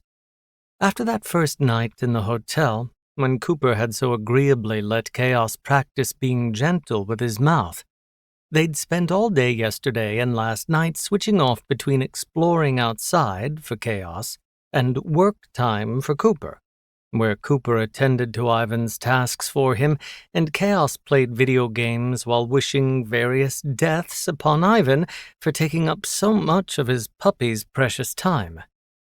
So far, Chaos had been many different characters, had shot and exploded things with abandon, and had even been a little goose with a knife, causing a delightful amount of mayhem. It was all surprisingly entertaining, considering he'd been in bed for all of it. Much, much more entertaining, however, were the 4 other blowjobs Chaos had given Cooper, each as titillating as the first. Who had known sucking on an appendage and not biting down could be so delightful? Chaos hadn't exactly been lying when he'd told Cooper he needed to practice being gentle with a human mate. Mating for him had always been some furious clash of bodies, each partner searching for their own release with no thought to the other's welfare or pleasure. It also hadn't been something Chaos had participated in often. Sex wasn't one of his primary drives, not like Nick's. Chaos could go for a long, long time without finding the urge particularly overwhelming. But he also hadn't realized just how intriguing it could be to have someone like Cooper gasping and trembling under his touch, yearning under Chaos's searching mouth. Chaos found himself thinking about it even when it wasn't happening, his cock filling at the funniest times, aching for more. Aching for his mate. Chaos had officially decided after that very first time with his mouth around Cooper's cock, Cooper was the human for him. It was part of why it was so fun to mark Cooper in his spend afterward, which Cooper always agreed to eagerly, whether it be on his belly, chest, or face. Chaos didn't tell Cooper, but every time he coated Cooper with his cum, he was secretly saying, "Mine. My human, marked and claimed." He giggled to himself at the thought. Cooper glanced over with a little smile. "Having fun over there?" He looked fond, which he did more and more these past few days when looking at Chaos. It turned out sex and close proximity were very good for bonding. Chaos couldn't have planned this little interlude better if he'd tried. It almost made him want to thank Ivan for making Cooper run away. Almost. Except there was one teeny little problem. The longer they stayed in this hotel, the more anxious Cooper was becoming. Orgasms didn't seem to be enough to fix it, nor did Chaos politely playing video games while Cooper worked. Chaos let his giggle trail off, narrowing his eyes at Cooper instead. It was time to get to the bottom of this. "Why are you afraid right now?" he asked. Cooper's eyes widened in surprise at the shift in tone. "What? Every hour we stay here, you become a little more afraid. It's not because of me." Chaos pouted a little at the thought. It wasn't that he wanted Cooper to be terrified of him. That would have ruined their fun. But he didn't want anyone else to have that power over his dear puppy either. Well, Cooper pushed his glasses up the bridge of his nose, clicking something on his computer and then shutting the laptop to focus on Chaos. "Well, I guess it's knowing that the longer I avoid Ivan, the more pissed he's going to be when I see him." Ugh, Ivan. Cooper was afraid of this human, his cousin and his employer, and Chaos didn't like it. It was okay when Cooper was a little nervous around Chaos, because Chaos knew he wasn't going to do anything to hurt Cooper. Not really, but this Ivan. Chaos flexed his talons. He could feel his eyes changing colors as he battled his rage. It wouldn't do to have a fit, not now. "Why do you work for mobsters when they scare you?" He'd been wondering. Cooper wasn't the type, as far as Chaos could tell. His soul piece didn't contain any greed or bloodlust inside it, and his technological skill set could surely have been used elsewhere, considering how much the modern world seemed to run on computers. Something soft and sad pulsed from Cooper as he cleared his throat. "My dad," he said quietly. "We came here from Russia when I was a baby. He and my mom wanted a fresh start, but my mom died when I was little. And after that, Cooper rubbed at his arm, as if to soothe himself. Well, he had trouble holding on to a job. When he heard that his brother-in-law, Dmitri, had made a name for himself in the mob, Cooper shrugged, but the sadness wafting from him didn't ease. He offered himself up, but he was too much of a mess, and Dmitri asked for me instead. Someone small and unassuming to run errands without drawing attention. My dad was going to refuse, but I knew we needed the money.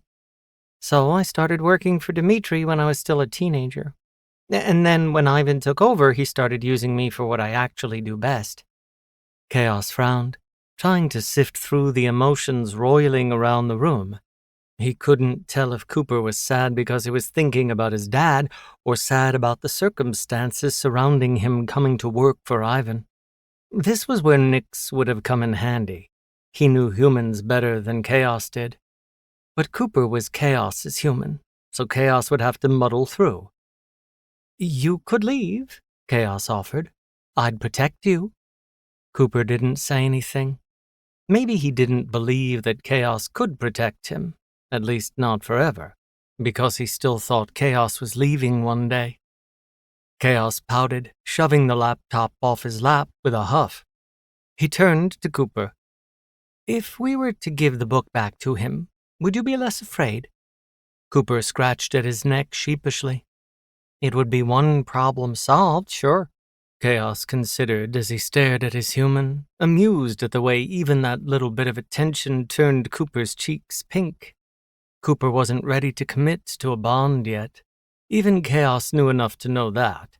And when he was ready, it would be easy enough to get the book back from this Ivan fellow, and Chaos would most likely get to see Nix in the process. It would be good to see his friend. Plus, if Nix had convinced the human he was with to bond, maybe it wouldn't be a bad idea to see what that looked like in person. Chaos dug Cooper's cell phone out of his pocket, offering it over. "You may call him Ivan." After a moment of hesitation, Cooper reached for the phone. "Yeah? But if he tries to harm you," Chaos warned, miming swiping at Ivan with his claws. He was oddly pleased when, instead of cowering in fear, Cooper rolled his pretty eyes. Please don't disembowel my cousin." Chaos decided to pretend he hadn't heard. He couldn't make any promises anyway. It was all up to Ivan, really. Cooper stared down at the phone in his hand for a moment, then sighed, sliding it into his sweatpants pocket. "We should head back to the apartment first. He'll want it right away." He glanced at Chaos, nibbling at his lower lip. "Ivan is very possessive of his things. If he summoned his own demon, he's not going to be happy that I did the same." As if summoning Nyx was anything akin to summoning Chaos. Silly humans. Still, Chaos rose onto his knees. He'd had an exciting thought. "I could pretend to be a human. That would be fun, wouldn't it?" Cooper eyed him, his gaze darting first to Chaos's spread wings, then to his tail, then somewhere around his hairline where his horns peeked out. "I think that's probably a bad idea." Chaos ignored that, too, leaning forward to nuzzle his head into Cooper's neck instead. He placed a kiss there. He liked the way Cooper shivered when he did. He'd like to suck him again, since it had already been hours since the last time. But it would be more satisfying when Cooper wasn't distracted by worry over his cousins. And if Ivan caused any problems, well, then it wouldn't matter what Ivan did anymore, because Chaos would burn him down to a crisp.